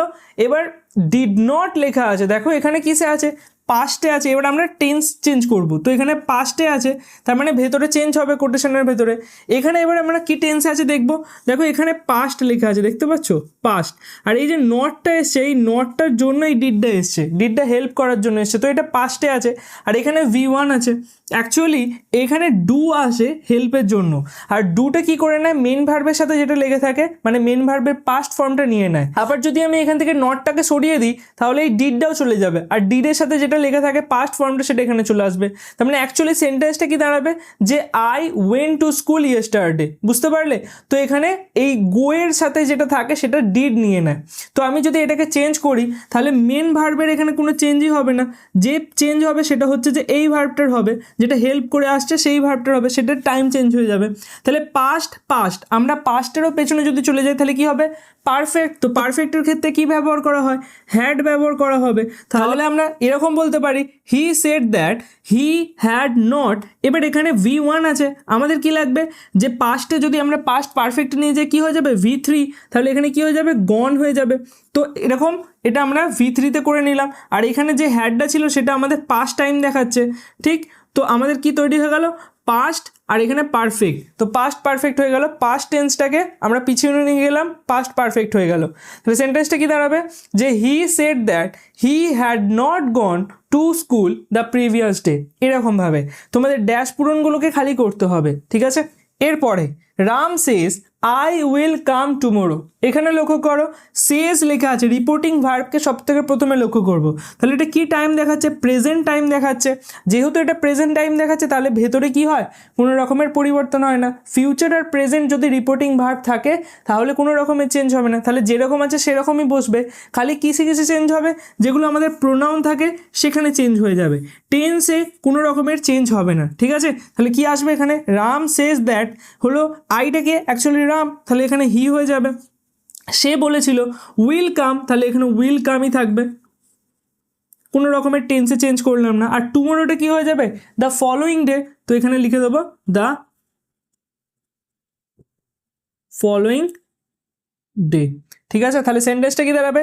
হি says that he will come the following day. এরপরে she said I am not afraid of you. লক্ষ্য করো এখানে কি বলছে? সে বলছে। প্রথমেই আমি লক্ষ্য করব রিপোর্টিং ভার্ব কিসে আছে? পাস্টে আছে। তো যেই আমি দেখে নিলাম এটা পাস্টে আছে, ভেতরে চেঞ্জ করব। তো এখানে ভেতরে যদি আমরা চেঞ্জ করি কিসে আছে? দেখো ভেতরে আগে আমরা টেন্সটাকে দেখব। তো এখানে অ্যাম আছে, অ্যাম কিসে থাকে? প্রেজেন্টে না পাস্টে? অ্যাম প্রেজেন্টে ব্যবহার করা হয়, প্রেজেন্টের বি ভার্ব, তাহলে এটা প্রেজেন্ট টেন্সে আছে। ঠিক, I am not afraid of you. তো যেহেতু এটা প্রেজেন্টে আছে, বাইরে পাস্ট আছে, তাহলে আমরা এক স্টেপ পেছনে নিয়ে যদি যাই তাহলে এখানে কি হয়ে যাবে? প্রেজেন্টটা পাস্টে চলে যাবে। তো এখানে কি হবে? অ্যামটা কি হয়ে যাবে? ওয়াজ হয়ে যাবে। হলো, তো অ্যামটা ওয়াজ হয়ে যাবে। আর এখানে অ্যাকচুয়ালি আইটা কে? আইটা হচ্ছে সি, তো আমরা এখানে লিখে দেবো সি। তো এখানে কি সেন্টেন্স দাঁড়াবে? She said that C was not afraid of, এখানে ইউ আছে। লক্ষ্য করো এখানে এটা কাকে বলছে? সি সেড, সে আমাকে তো বলছে। আমি কি বলেছিলাম যে তিনজন থাকবে, একজন বলবে, একজন শুনবে আর একজনকে বলবে, আমি মাঝখানে থাকি, আমি মিডিয়াম। তো এখানে ও কাকে বলছে? সি সেড, এখানে ও আমাকে বলছে, তাহলে I am not afraid of you, আইটা তো সি, তাহলে এখানে ইউটা কি? ইউটা কাকে বলছে? আমাকেই বলছে, তাহলে এখানে ইউটা কে হবে? আমি হব। তাহলে সে আমাকে ভয় পায় না, I am not afraid of ইউটা কি হয়ে যাবে? ইউটা হয়ে যাবে মি। তাহলে সেন্টেন্সটা কি দাঁড়াবে? সি সেড দ্যাট, সে বলেছিল যে she was not afraid of me, সে আমাকে ভয় করে না। ঠিক, তো এরকমভাবে আমরা চেঞ্জ করতে পারি। এরপরে ইন্টারোগেটিভ সেন্টেন্স দেখা যাক।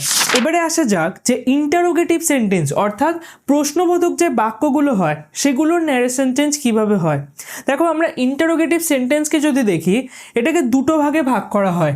একটা হচ্ছে ইয়েস নো কোশ্চেন, অর্থাৎ যেখানে প্রশ্ন করলে উত্তর হ্যাঁ বা নাতে আসে।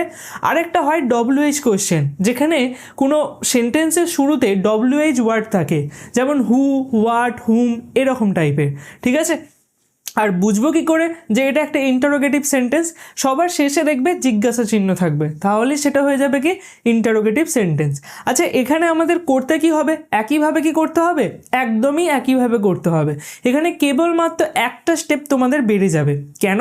কারণ এখানে আমাদের যে বিভার্বটা থাকে বা হেল্পিং ভার্বটা থাকে সেটা সাধারণত ইন্টারোগেটিভ সেন্টেন্সে সবার আগে লেখা হয়। সেন্টেন্সে সবার আগে বিভার্ব বা হেল্পিং ভার্ব, অক্সিলারি ভার্ব যেটা থাকে সেটাকে লেখা হয়। যেমন প্রথমে এই এক্সাম্পলটা দেখা যাক। দেখো কি লেখা আছে? She says to him comma invited comma are you coming with us tomorrow, এখানে শেষে জিজ্ঞাসা চিহ্ন। তাহলে তুমি কি আমাদের সাথে আসছো? তাহলে এটা কি প্রশ্ন একটা, এর উত্তর কি আসবে? হ্যাঁ আমি আসছি, না হলে না আমি আসবো না। তো সেক্ষেত্রে উত্তর হ্যাঁ বা নাতে আসে, তাই জন্য এই টাইপের প্রশ্নগুলোকে ইন্টারোগেটিভ, ইয়েস নো ইন্টারোগেটিভ বলা হয়। ঠিক আছে, তো এবার এগুলোকে আমরা করব কিভাবে? লক্ষ্য করো প্রথমেই আমাদের কি করতে হবে? যে হেল্পিং ভার্বটা থাকে সেটাকে আমাদের পরে নিয়ে যেতে হবে, মানে যেখানে অ্যাকচুয়ালি অ্যাফার্মেটিভ বা অ্যাসার্টিভ সেন্টেন্সে থাকে সেখানে নিয়ে যেতে হবে। অর্থাৎ সাবজেক্টের পরে আমাদের হেল্পিং ভার্বটাকে নিয়ে যেতে হবে। এতটুকু মাথায় রাখলেই হয়ে যাবে। তো আমি যদি এই যে ইন্টারোগেটিভ সেন্টেন্সটা আছে এটাকে যদি অ্যাফার্মেটিভে করি কি হবে? এই যে আরটা থাকবে সেটা ইউ এর পরে চলে যাবে, তাহলে সেন্টেন্সটা কি দাঁড়াবে? ইউ দিয়ে শুরু হবে, তাহলে you are coming with us tomorrow হয়ে গেল।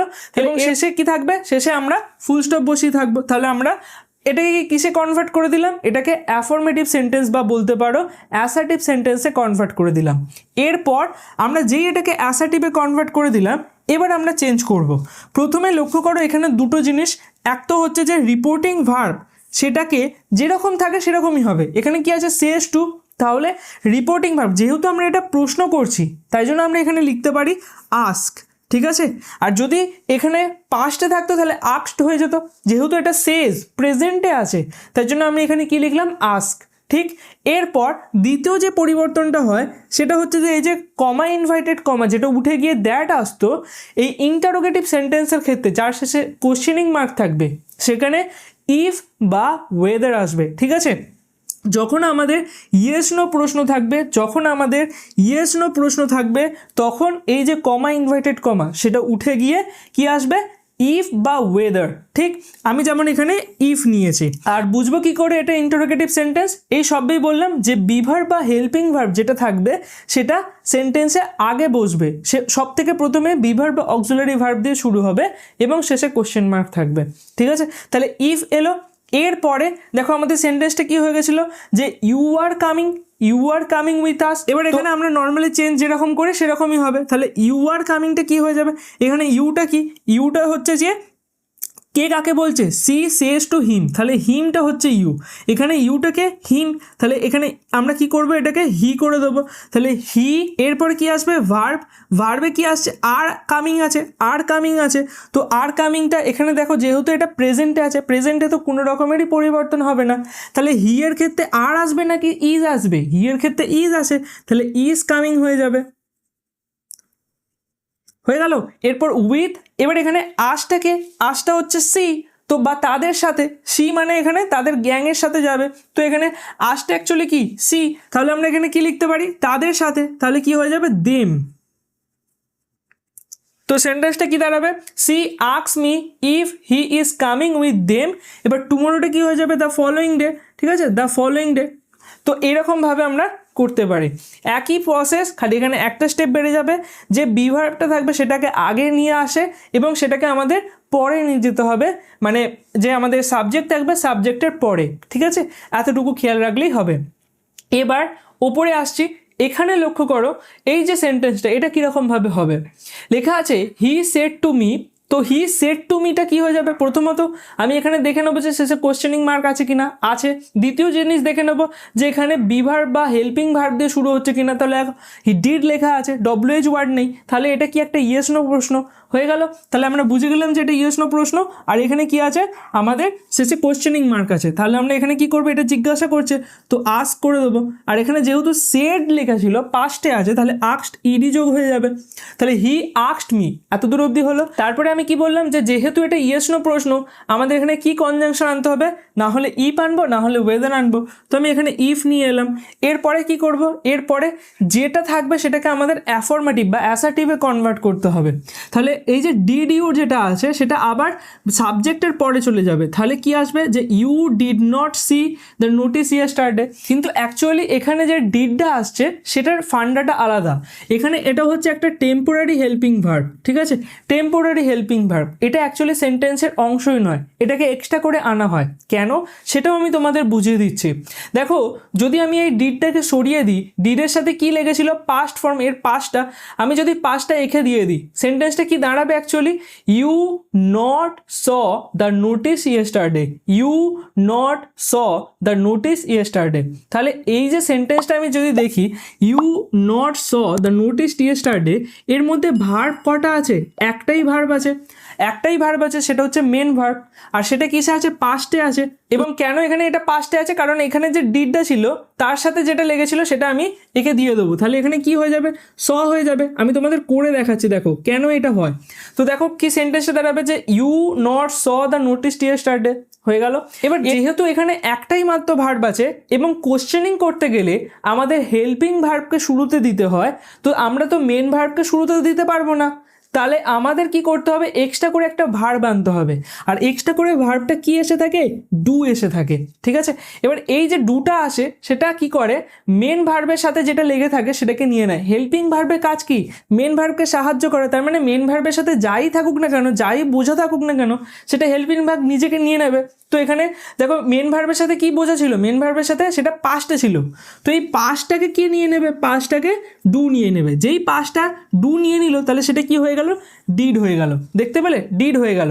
আর যেহেতু এর কাছ থেকে পাস্টটা নিয়ে নিয়েছে তাই জন্য এটা কিসে লেগেছিল, এটা লেগেছিল যে সি, তাহলে সেন্টেন্সটা কীরকম দাঁড়ালো, did you not see the notice yesterday, এই রকমভাবে এখানে আমরা কোশ্চেনিং করে থাকি, ঠিক আছে।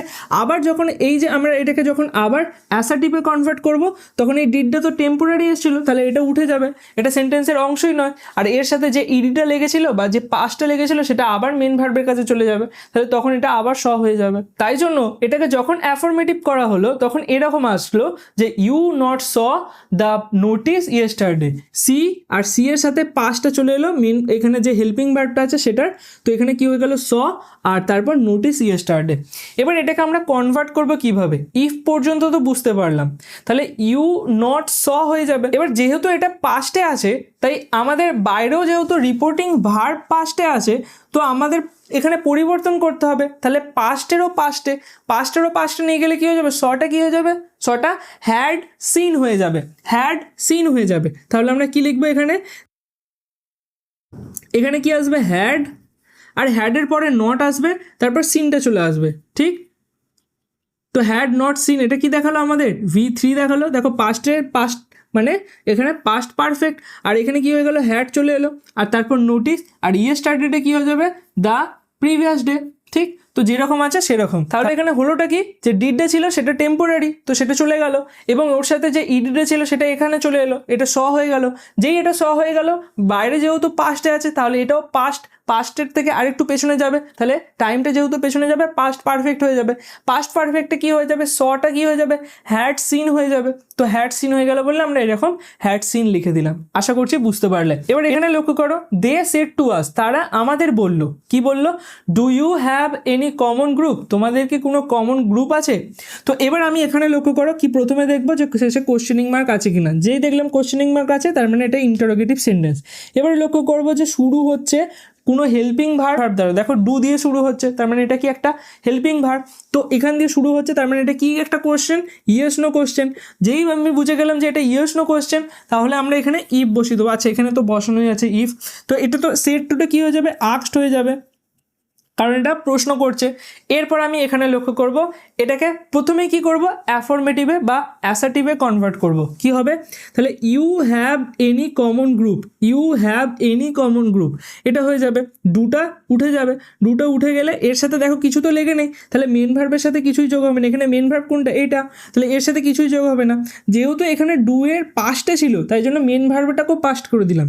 আর যেহেতু এখানে ডু এর সাথে কোনো কিছুই লেগে নেই, এটা দেখো V1 ফর্মে আছে, যেহেতু এটা V1 ফর্মে আছে, ডু ডিড ডান, শুরুতে কি আসছে ডু, তাহলে ডুটা V1 ফর্মে আছে, তাহলে এখানে আমাদের কোনো কিছু চেঞ্জ করতে হবে না। তাই জন্য আমাদের এটা অ্যাফার্মেটিভে কি আসবে, যে you have any common group. তো আমরা এটাকে কি করব, এবার কনভার্ট করব, বাইরে কিছু আছে পাস্টে আছে, তাহলে আমরা এটাকেও পাস্টে করে দেবো। তাহলে ইফ ইউটা কি হয়ে যাবে, ইউটা অ্যাকচুয়ালি কাদের বলছে, আমাদের বলছে, তাহলে ইউটা কি অ্যাকচুয়ালি আমরা, তাহলে এখানে বলবো যে উই, ইফ উই, আর হ্যাভটা পাস্টে চলে আসবে, হ্যাড হয়ে যাবে, ঠিক, হ্যাড এনি কমন গ্রুপ, তো যেরকম আছে সেরকম। আর শেষে কি থাকবে, ফুল স্টপ, ঠিক আছে, খেয়াল রাখবে এটা আমরা, কারণ কিসে কনভার্ট করছি, অ্যাফার্মেটিভে কনভার্ট করছি। শেষে কি আসবে, ফুল স্টপ, শেষে জিজ্ঞাসা চিহ্ন দেবে না।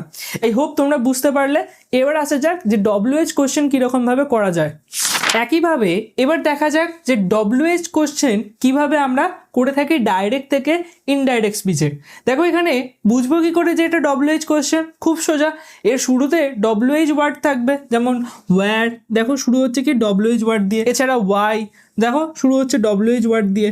তো এরকম WH ওয়ার্ড থাকবে, ঠিক আছে, হোয়াট, দেখতে পাচ্ছ, তো WH ওয়ার্ড থাকবে, এবং তারপর আমাদের শেষে কোশ্চেনিং মার্ক থাকবে।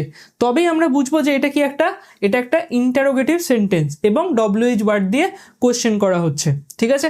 তো এগুলোকে কনভার্ট করতে হয় কিভাবে, একই প্রসেস, যেরকম প্রসেসে আমরা ইয়েস নো কোশ্চেনকে করলাম, আগে প্রথমে অ্যাফার্মেটিভ, তারপর সেটাকে কনভার্ট করলাম, ঠিক এখানেও একই স্টেপ ফলো হবে। লক্ষ্য করো, প্রথমে লেখা আছে কি, he said to me where are you going now, এইটা হচ্ছে সেন্টেন্স। এবার আমি কি করব, প্রথমত এটা আমাকে কি করা হচ্ছে, জিজ্ঞাসা করা হচ্ছে, তাই জন্য আমরা রিপোর্টিং ভার্বকে কি করে দেবো, এখানে আস্ক করে দেবো। এবার যেহেতু এটা পাস্টে, তো আস্কড ইডি যোগ হয়ে যাবে, হয়ে গেল। এরপর আমাদের এখানে কিন্তু কোনো রকমের কমা, ইনভার্টেড কমা ওঠার পর কোনো কিছুই আসে না, কেন, কারণ ওয়্যার নিজেই এখানে কি করে নেয়, কনজাংশনের কাজ করে নেয়, বোঝা গেল। আর এরপরে কি আসে, আর ইউ গোয়িং নাও। যদি আমি এখানে ডব্লিউএইচ ওয়ার্ডটাকে সরিয়ে দিই, যদি আমি এই ডব্লিউএইচ ওয়ার্ডটাকে সরিয়ে দিই, তাহলে আমার কাছে কি পড়ে থাকছে দেখো, আর ইউ গোয়িং নাও। তো এখানে কি আসছে শুরুতে, এখানে শুরুতে দেখো বি ভার্ব আসছে, আর এটাই তো আমরা পড়েছিলাম ইয়েস নো কোশ্চেনে যে আর ইউ গোয়িং নাও, তাহলে উত্তরটা কি আসবে যে yes I am going, no I am not going. তো এরকমভাবে এটা কি তৈরি হয়ে যাচ্ছে, ইয়েস নো প্রশ্ন। যদি আমি এখানে ডব্লিউএইচ ওয়ার্ডটাকে চাপা দিয়ে দিই বা ডব্লিউএইচ ওয়ার্ডটাকে সরিয়ে দিই, তাহলে আমরা যেটা পেয়ে যাই সেটাই হচ্ছে কি ইয়েস নো প্রশ্ন। আর এই ইয়েস নো প্রশ্নটাকে প্রথমে আমরা যেরকম ফরম্যাট ছিল আগে অ্যাফার্মেটিভে কনভার্ট করব। তাহলে যেহেতু এটাকে আমি অ্যাফার্মেটিভে কনভার্ট করব, যে বিভার্বটা থাকবে সেটা সাবজেক্টের পরে চলে যাবে। সাবজেক্ট কি ইউ, তাহলে ইউ এর পরে চলে গেল, তাহলে সেন্টেন্সটা কি দাঁড়াবে যে ইউ আর গোয়িং নাও। তো শুধু আমরা এই এতটুকু অংশকে কি করব, কনভার্ট করব। তাহলে ওয়্যারটা যেরকম আছে সেরকমই বসে গেল। তাহলে ইউ আর গোয়িং নাও, এখানে ইউটা কাকে বলা হচ্ছে, আমাকে বলা হচ্ছে, তো এখানে কি হয়ে যাবে, আই হয়ে যাবে। এরপর আর গোয়িং নাও, এটা কিসে আছে, আরটা আমাদের কি বোঝাচ্ছে, প্রেজেন্ট টেন্স বোঝাচ্ছে, আর গোয়িংটা কি বোঝাচ্ছে, কন্টিনিউয়াস। তাহলে প্রেজেন্ট কন্টিনিউয়াস, প্রেজেন্ট কন্টিনিউয়াসটাকে এক স্টেপ পেছনে নিয়ে গেলে টাইমটাকে কি হয়ে যাবে, পাস্ট কন্টিনিউয়াস। ঠিক আছে, তো পাস্ট বোঝানোর জন্য আমরা কি বলবো, কেন পাস্ট করলাম, কারণ এখানে দেখো সেড লেখা আছে যেটা পাস্টে আছে, রিপোর্টিং ভার্ব পাস্টে আছে। তো এখানে আমরা কি করব, পাস্টে নিয়ে যাবো। পাস্ট বোঝানোর জন্য প্রেজেন্টের জন্য আর ব্যবহার করা হয়, পাস্টের জন্য কি হবে, ওয়াজ ব্যবহার করা হবে, এবং গোয়িংটা যেরকম আছে সেরকম বসে যাবে। কি দাঁড়াচ্ছে, ওয়্যার আই ওয়াজ গোয়িং, নাওটা কি হয়ে যাবে, দেন হয়ে যাবে, এটা আমরা জানি। তো where I was going then, শেষে ফুল স্টপ। এরকমভাবে আমরা কনভার্ট করতে পারি। এরপরে সেন্টেন্সটা লক্ষ্য করো, he said to me why don't you study harder. এখানে যে ওয়াইটা আছে সেটা তো কনজাংশন, এবং এখানে যে সেড টুটা আছে সেটা অ্যাকচুয়ালি জিজ্ঞাসা করছে, তাহলে কি হয়ে যাবে, আস্কড হয়ে যাবে, হয়ে গেল। এরপরে আমি এখানে লক্ষ্য করব, দেখো এখানে যেহেতু এটা পাস্টে ছিল, তাহলে আমাদের এটাকেও পাস্টে করতে হবে। কিসে আছে, প্রেজেন্টে। এখানে ডু দেখেই বুঝতে পারছি যেটা কিসে আছে, প্রেজেন্টে। তো যেহেতু আমাদের প্রেজেন্ট থেকে পাস্টে করতে হবে, তাহলে ডুটা কি, ডু নটটা কি হয়ে যাবে, ডিড নট হয়ে যাবে, হলো। এবং স্টাডিটা কি হয়ে যাবে, স্টাডি যেরকম আছে সেরকম বসে যাবে, কারণ এখানে এই যে ডিডটা, এই যে ডুটা এসছে সেটা অ্যাকচুয়ালি কি, সেটা টেম্পোরারি ভার্ব। তো সেটাই কি করে, মেন ভার্বের সাথে যা লেগে থাকে সেটা নিয়ে নেয়। অ্যাকচুয়ালি এখানে হওয়ার কার পাস্টেও দরকার ছিল স্টাডিটা, স্টাডিড হয়ে যাওয়ার কথা ছিল। বাট এখানে যেহেতু ডু নট হেল্পিং হিসেবে আসছে, তাহলে এখানে কোনটা চেঞ্জ হবে, ডু নটটা চেঞ্জ হয়ে যাবে, হেল্পিংটা চেঞ্জ হয়ে যাবে। আমরা দেখো যখন টাইম চেঞ্জ করি কিসে চেঞ্জ করি, যেটা হেল্পিং হিসেবে আসে। এখানে দেখো আর ছিল, তাহলে আরটা ওয়াজ হয়ে গেছিলো।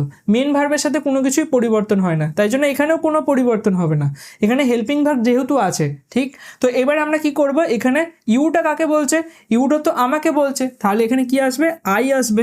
তাহলে সেন্টেন্সটা কি দাঁড়াবে যে he asked me why I did not study harder, এরকমভাবে। এরপর পরের সেন্টেন্সটি লক্ষ্য করো কি লেখা আছে, আই সেড টু হিম, আমি তাকে বললাম, কি বললাম, যে what did your father say, what did your father say. তো এটাকে কীভাবে করবো আমরা, প্রথমত দেখো আই তো যেরকম আছে সেরকম বসে যাবে, সেড টুটা কী হয়ে যাবে, আস্কড হয়ে যাবে, আমি জিজ্ঞাসা করছি, তো আই আস্কড হিম হয়ে যাবে। এরপর কোটেশন উঠে গিয়ে যেখানে হোয়াটটা আছে হোয়াটটা বসবে, তারপর ডিড ইউর ফাদার সে, এটা যদি আমি চেঞ্জ করে দিই কি আসবে, যে ইউর ফাদার, ডিডটা তো টেম্পোরারি এসেছিলো, ডিডটা উঠে যাবে, এর সাথে ইডে যেটা থাকবে সেটা এর সাথে যোগ হয়ে যাবে। তাহলে ইউর ফাদার সেড ড্যাশ কিছু একটা বলেছে, তো ইউর ফাদার সেড। এবার এটা যেটা থাকবে সেটা আমাদের চেঞ্জ করতে হবে। দেখো ইউর ফাদার যদি সেড বলি, আমি ডিডটাকে যদি এখান থেকে উঠিয়ে দিই, ঠিক আছে, ডিডটাকে যদি আমি এখান থেকে উঠিয়ে দিই, তো সেন্টেন্সটা কি দাঁড়াবে যে ইউর ফাদার সেড। এবার এখানে কিসে আছে, পাস্টে আছে, এখানে আমাদের বাইরেও কিসে আছে, পাস্টে আছে।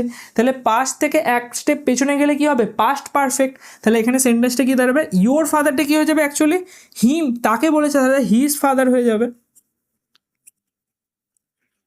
এবং এখানে এটা যেহেতু এক স্টেপ পেছনে যাবে, সেডটা কি হয়ে যাবে, হ্যাড সেড,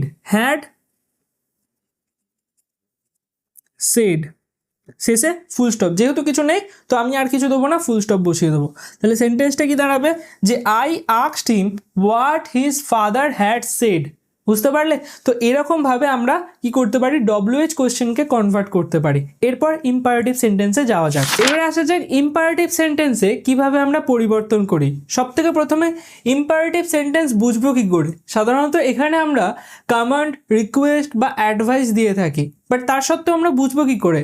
দেখবে এখানে ইম্পারেটিভ সেন্টেন্স সবসময় ভার্ব দিয়ে শুরু হয়, সবসময় ভার্ব দিয়ে সেন্টেন্সটা শুরু হবে কোটেশনের মধ্যে যেটা থাকে, ঠিক আছে? তো কখনোই সাবজেক্ট দিয়ে শুরু হয় না, প্রথমেই ভার্ব আসে এখানে। তো সেইভাবে তোমরা বুঝতে পারবে যে এটা একটা হচ্ছে ইম্পারেটিভ সেন্টেন্স। যদি ফুল স্টপ থাকে তার সত্ত্বেও তোমরা কনফিউশনে পড়ে যাবে যে এটা অ্যাসার্টিভ সেন্টেন্স নাকি ইম্পারেটিভ সেন্টেন্স। তাই জন্য সব থেকে বোঝার সুবিধা হচ্ছে যে যদি আমাদের এখানে ভার্ব দিয়ে সেন্টেন্স শুরু হয় তাহলে সেটাকেই ইম্পারেটিভ সেন্টেন্স বলা হয়, আর এর মাধ্যমে কমান্ড, রিকোয়েস্ট, অ্যাডভাইস এই সমস্ত কিছু দেওয়া হয়। এবার লক্ষ্য করে আমরা কনভার্ট করব কি করে। এখানে যে রিপোর্টিং ভার্বটা থাকবে সেটা চেঞ্জ হবে এই যে রিপোর্টিং স্পিচ অনুযায়ী। রিপোর্টিং স্পিচে যদি আদেশ দেওয়া হয়, অনুরোধ দেওয়া হয় বা যে কোনো অ্যাডভাইস দেওয়া হচ্ছে এরকম বোঝায়, তাহলে আমরা রিপোর্টিং ভার্বকেও সেরকমই লিখবো। যদি ধরে নাও রিকোয়েস্ট বোঝাচ্ছে তাহলে রিকোয়েস্টেড লিখবো, যদি ধরে নাও এখানে অ্যাডভাইস দেওয়া বোঝাচ্ছে তাহলে আমি এখানে কি লিখবো, অ্যাডভাইসড। ঠিক, তো আমরা এটাকে পড়ে এখানে লিখবো। আচ্ছা, যদি ধরে নাও আমি বুঝতেই না পারি যে এখানে অ্যাকচুয়ালি কি বলতে চাইছে, তো তখন আমি এখানে ডাইরেক্ট কি লিখে দিতে পারি, টোল্ড লিখে দিতে পারি। তো এটা চেঞ্জ করে হয়ে যায় বিভিন্ন এই যে কোটেশনের মধ্যে যেটা থাকে রিপোর্টিং স্পিচে সেইটার ওপর ডিপেন্ড করে। তো ওই জন্য এখানে কোনো কিছু ফিক্সড থাকে না যে হ্যাঁ এটাই বসবে বা এরকমভাবে ব্যবহার হবে, যেরকম এখানে বলা হবে সেরকম অনুযায়ী এখানে চেঞ্জ হবে। তো আমাদের এখানে দেখো প্রথম সেন্টেন্সটা কি বলছে, the teacher said to the students, teacher স্টুডেন্টকে বললো। এবার টিচার স্টুডেন্টকে কি বলতে পারে, নিশ্চয়ই কোনো কিছু অ্যাডভাইস দিতে পারে বা কোনো কিছু কমান্ড দিতে পারে। তো ওয়ার্ক সিনসিয়ারলি, এটা কি করছে, একটা অ্যাডভাইস দিচ্ছে, তাহলে আমি এখানে কি লিখতে পারি, অ্যাডভাইসড। এবার এই অ্যাডভাইসটাকে আমি কিভাবে যুক্ত করব, দেখো টিচার অ্যাডভাইস দ্য স্টুডেন্ট, এর পরে বাকি যে পার্টটা থাকে, এক্সট্রা যে ভার্বটা থাকে, এখানে দেখো ভার্ব দিয়ে তো শুরু হচ্ছে, এই যে এক্সট্রা ভার্বটা থাকে সেটা যুক্ত করার আমাদের একটা পদ্ধতি কি আছে, ইনফিনিটিভ ব্যবহার করা, মানে টু দিয়ে যোগ করা। আমি এটা তোমাদের এর আগে অনেকবার বলেছি যে যখনই আমাদের সেন্টেন্সে এক্সট্রা ভার্ব থাকে সেটাকে আমরা টু দিয়ে যোগ করে থাকি, ঠিক আছে? এটা ভার্বের ফ্রেজ ফর্ম ব্যবহার করা হবে, ইনফিনিটিভের পর V1 ব্যবহার করা হয়, তো টু ব্যবহার করা হবে কানেক্টর হিসাবে, আর তার সাথে কি আসবে, V1, অর্থাৎ এখানে যেরকম আছে ওয়ার্ক। আর যদি কোথাও V1 না থাকে, ওয়ার্কড লেখা থাকে, তাহলে তখন আমরা সেটাকে V1 এ কনভার্ট করব, ঠিক আছে? তো টু এর সাথে মানে ইনফিনিটিভের সাথে সবসময় V1 যাবে। এখানে যদি বাই চান্স তোমরা ওয়ার্ক লিখে দাও, ওয়ার্কিং লিখে দাও, তাহলে কিন্তু ভুল হয়ে যাবে, টু ওয়ার্কিং এইসব আসবেই না, কারণ এখানে টুটা কি ইনফিনিটিভ হিসেবে কাজ করছে, খেয়াল রাখবে, টু প্লাস V1। এবার এখানে লক্ষ্য করো কি লেখা আছে, হি said to me don't waste your time. তাহলে এখানে এটা আমাকে কি দিচ্ছে, অ্যাডভাইস দিতে পারে, বা আমি বলতে পারি যে রিকোয়েস্টও করতে পারে যে প্লিজ তুমি দয়া করে এটাকে করো না, ঠিক আছে? এর শুরুতে প্লিজ যদি থাকে তাহলে তো একদমই বুঝে যাবো যে রিকোয়েস্ট। তো এখানে সাধারণত এটা কি দেখাচ্ছে, একটা অ্যাডভাইস দেখাচ্ছে, তো আমি এখানে কি লিখবো, একইভাবে অ্যাডভাইস লিখবো। এরপরে এখানে দেখো যেহেতু এক্সট্রা যেটা আছে সেটাকে আমাকে যোগ করতে হবে। প্রথমেই আগে আসবে কি, নট, সব থেকে প্রথমেই নট চলে আসবে, তারপরে ভার্বটা আসবে। দেখো do not waste your time, তাহলে ইউরটা কার, ইউরটা হচ্ছে আমার, তাহলে মাই টাইম হয়ে যাবে, ঠিক আছে? মাই টাইম হয়ে যাবে। এরপর নট ওয়েস্ট ইউর টাইম, তাহলে ওয়েস্টটা কি হয়ে যাবে, ওয়েস্টটা হয়ে যাবে not to waste your time. খেয়াল রাখবে এই যে টু আর তার সাথে যে V1 ব্যবহার করা হচ্ছে, এই দুটোর মাঝখানে কিচ্ছু আসবে না। মানে আমরা এরকম লিখতে পারবো না যে he advised me to not waste your time, টুটাকে আগে দিয়ে তারপর মাঝখানে নট দেবো, এরকম কিন্তু হবে না। আমাদের টু প্লাস V1টাকে একসঙ্গেই রাখতে হবে, তবে সেটাকে ইনফিনিটিভ বলা যাবে, বা তবে সেই পদ্ধতিতে আমরা যোগ করতে পারবো এক্সট্রা যে সেন্টেন্সটা আছে সেটাকে। যেমন এখানে লক্ষ্য করো কি লেখা আছে, হি said to his friend never speak rudely. তো আমি এটাকে কি করতে পারি, প্রথমত এখানে এটা কি, এটা একটা কমান্ড বলতে পারো, ঠিক আছে? বা আমরা এটাকে বলতে পারি যে যদি আমি এখানে প্লিজই অ্যাড করি, ঠিক আছে? তো এটা একটা কি রিকোয়েস্ট হয়ে গেল, প্লিজ নেভার স্পিক রুডলি, তাহলে আমি এটাকে রিকোয়েস্ট করে দেবো, তাহলে হি সেড টুটা কি হয়ে যাবে, রিকোয়েস্টেড হয়ে যাবে, ঠিক আছে? Requested his friend. এবার এখানে কি ছিল, নেভার স্পিক রুডলি, তাহলে নেভারটা আগে আসবে, মেন ভার্ব যেটা থাকবে সেটাকে আমি ব্ল্যাঙ্ক রাখবো, নেভারটা আগে আসবে, তারপর মেন ভার্ব যেটা থাকবে সেটাকে কিভাবে যোগ করব, টু প্লাস এটা V1 ফর্মে থাকলে V1, আর না থাকলে সেটাকে কনভার্ট করে নেবো স্পিক V1 ফর্ম, মানে এর সাথে কিছুই যোগ থাকবে না, তারপর রুডলি যেরকম আছে সেরকম। তাহলে সেন্টেন্সটা কি দাঁড়াবে? He requested his friend never to speak rudely, ঠিক আছে? তবে সেন্টেন্সটা কারেক্ট হবে। এমন নয় যে টুটাকে আগে আনবো তারপরে মাঝখানে নেভার দেবো, তাহলে কিন্তু সেন্টেন্সটা ভুল হয়ে যাবে। তো এরকমভাবে তোমাদের চেঞ্জ করতে হবে ইম্পারেটিভ সেন্টেন্সে। এরপর আসা যাক অপটেটিভ সেন্টেন্সে কীভাবে চেঞ্জ হয়। সবশেষে আসা যাক অপটেটিভ সেন্টেন্স এবং এক্সক্লামেটরি সেন্টেন্স কীভাবে সেখানে ন্যারেশন চেঞ্জ আমরা করব। এটাও খুবই সহজ। অপটেটিভ সেন্টেন্স মানে হচ্ছে সেখানে আমরা উইশ করে থাকি কোনো কিছু জিনিস বা প্রে করে থাকি, অর্থাৎ প্রার্থনা বা কোনো কিছু জিনিস চেয়ে থাকি, ঠিক আছে? তো যেমন এখানে লক্ষ্য করো কীরকমভাবে আমরা করব। প্রথমে হি সেড টু মি, একই থাকবে, তারপরে এখানে শুরু হয় মে দিয়ে, ঠিক আছে? মে ইউ সাকসিড, ঠিক আছে? শুরুতে কি থাকবে? মে। তো এরকমভাবে শুরু হয় আর তারপরে শেষে ফুল স্টপ থাকে। তো আমরা বুঝবো কী করে? তাহলে এই যে শুরুতে মে দিয়ে শুরু হচ্ছে এরকম টাইপের, সেটা দিয়ে বুঝতে পারবো। তো আমাদের কি করতে হবে? দেখো এই যে মেটা কি আমি তোমাদের পড়িয়েছিলাম, এটা কি একটা মডেল ভার্ব, শুরুতেই পড়িয়েছিলাম। তো এটা একটা যেহেতু মডেল ভার্ব, তাই আমরা এটাকে কি করব? দেখো সেন্টেন্সের কোথায় আছে? এটা শুরুতে আছে, বাট অ্যাকচুয়ালি মডেল ভার্ব কোথায় বসে? যেটা সাবজেক্ট থাকে ঠিক তার পরে বসে। তাহলে আমাদের সাবজেক্টের পরে বসাতে হবে। তো আমরা প্রথমেই কি করব? প্রথমে এখানে যে রিপোর্টিং ভার্বটা থাকবে সেটা এই যে রিপোর্টিং স্পিচ অনুযায়ী চেঞ্জ হবে। মানে এখানে যদি উইশ করা বোঝায় তাহলে আমি এখানে উইশড লিখবো, এখানে যদি প্রে করা বোঝায়, প্রার্থনা বোঝায়, তাহলে আমি এখানে প্রে লিখবো। তো এটা কি?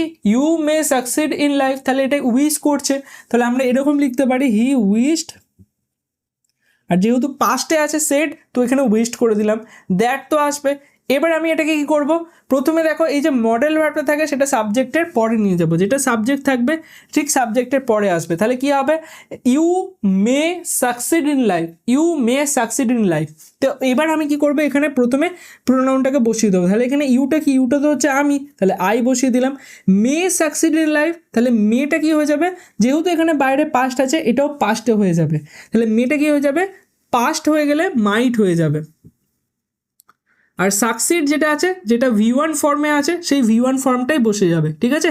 তো সাকসিড ঠিক কতকটা আমাদের যে ফিউচার ইনডিফিনাইট বা ফিউচার কন্টিনিউয়াস করছিলাম ঠিক সেরকমই।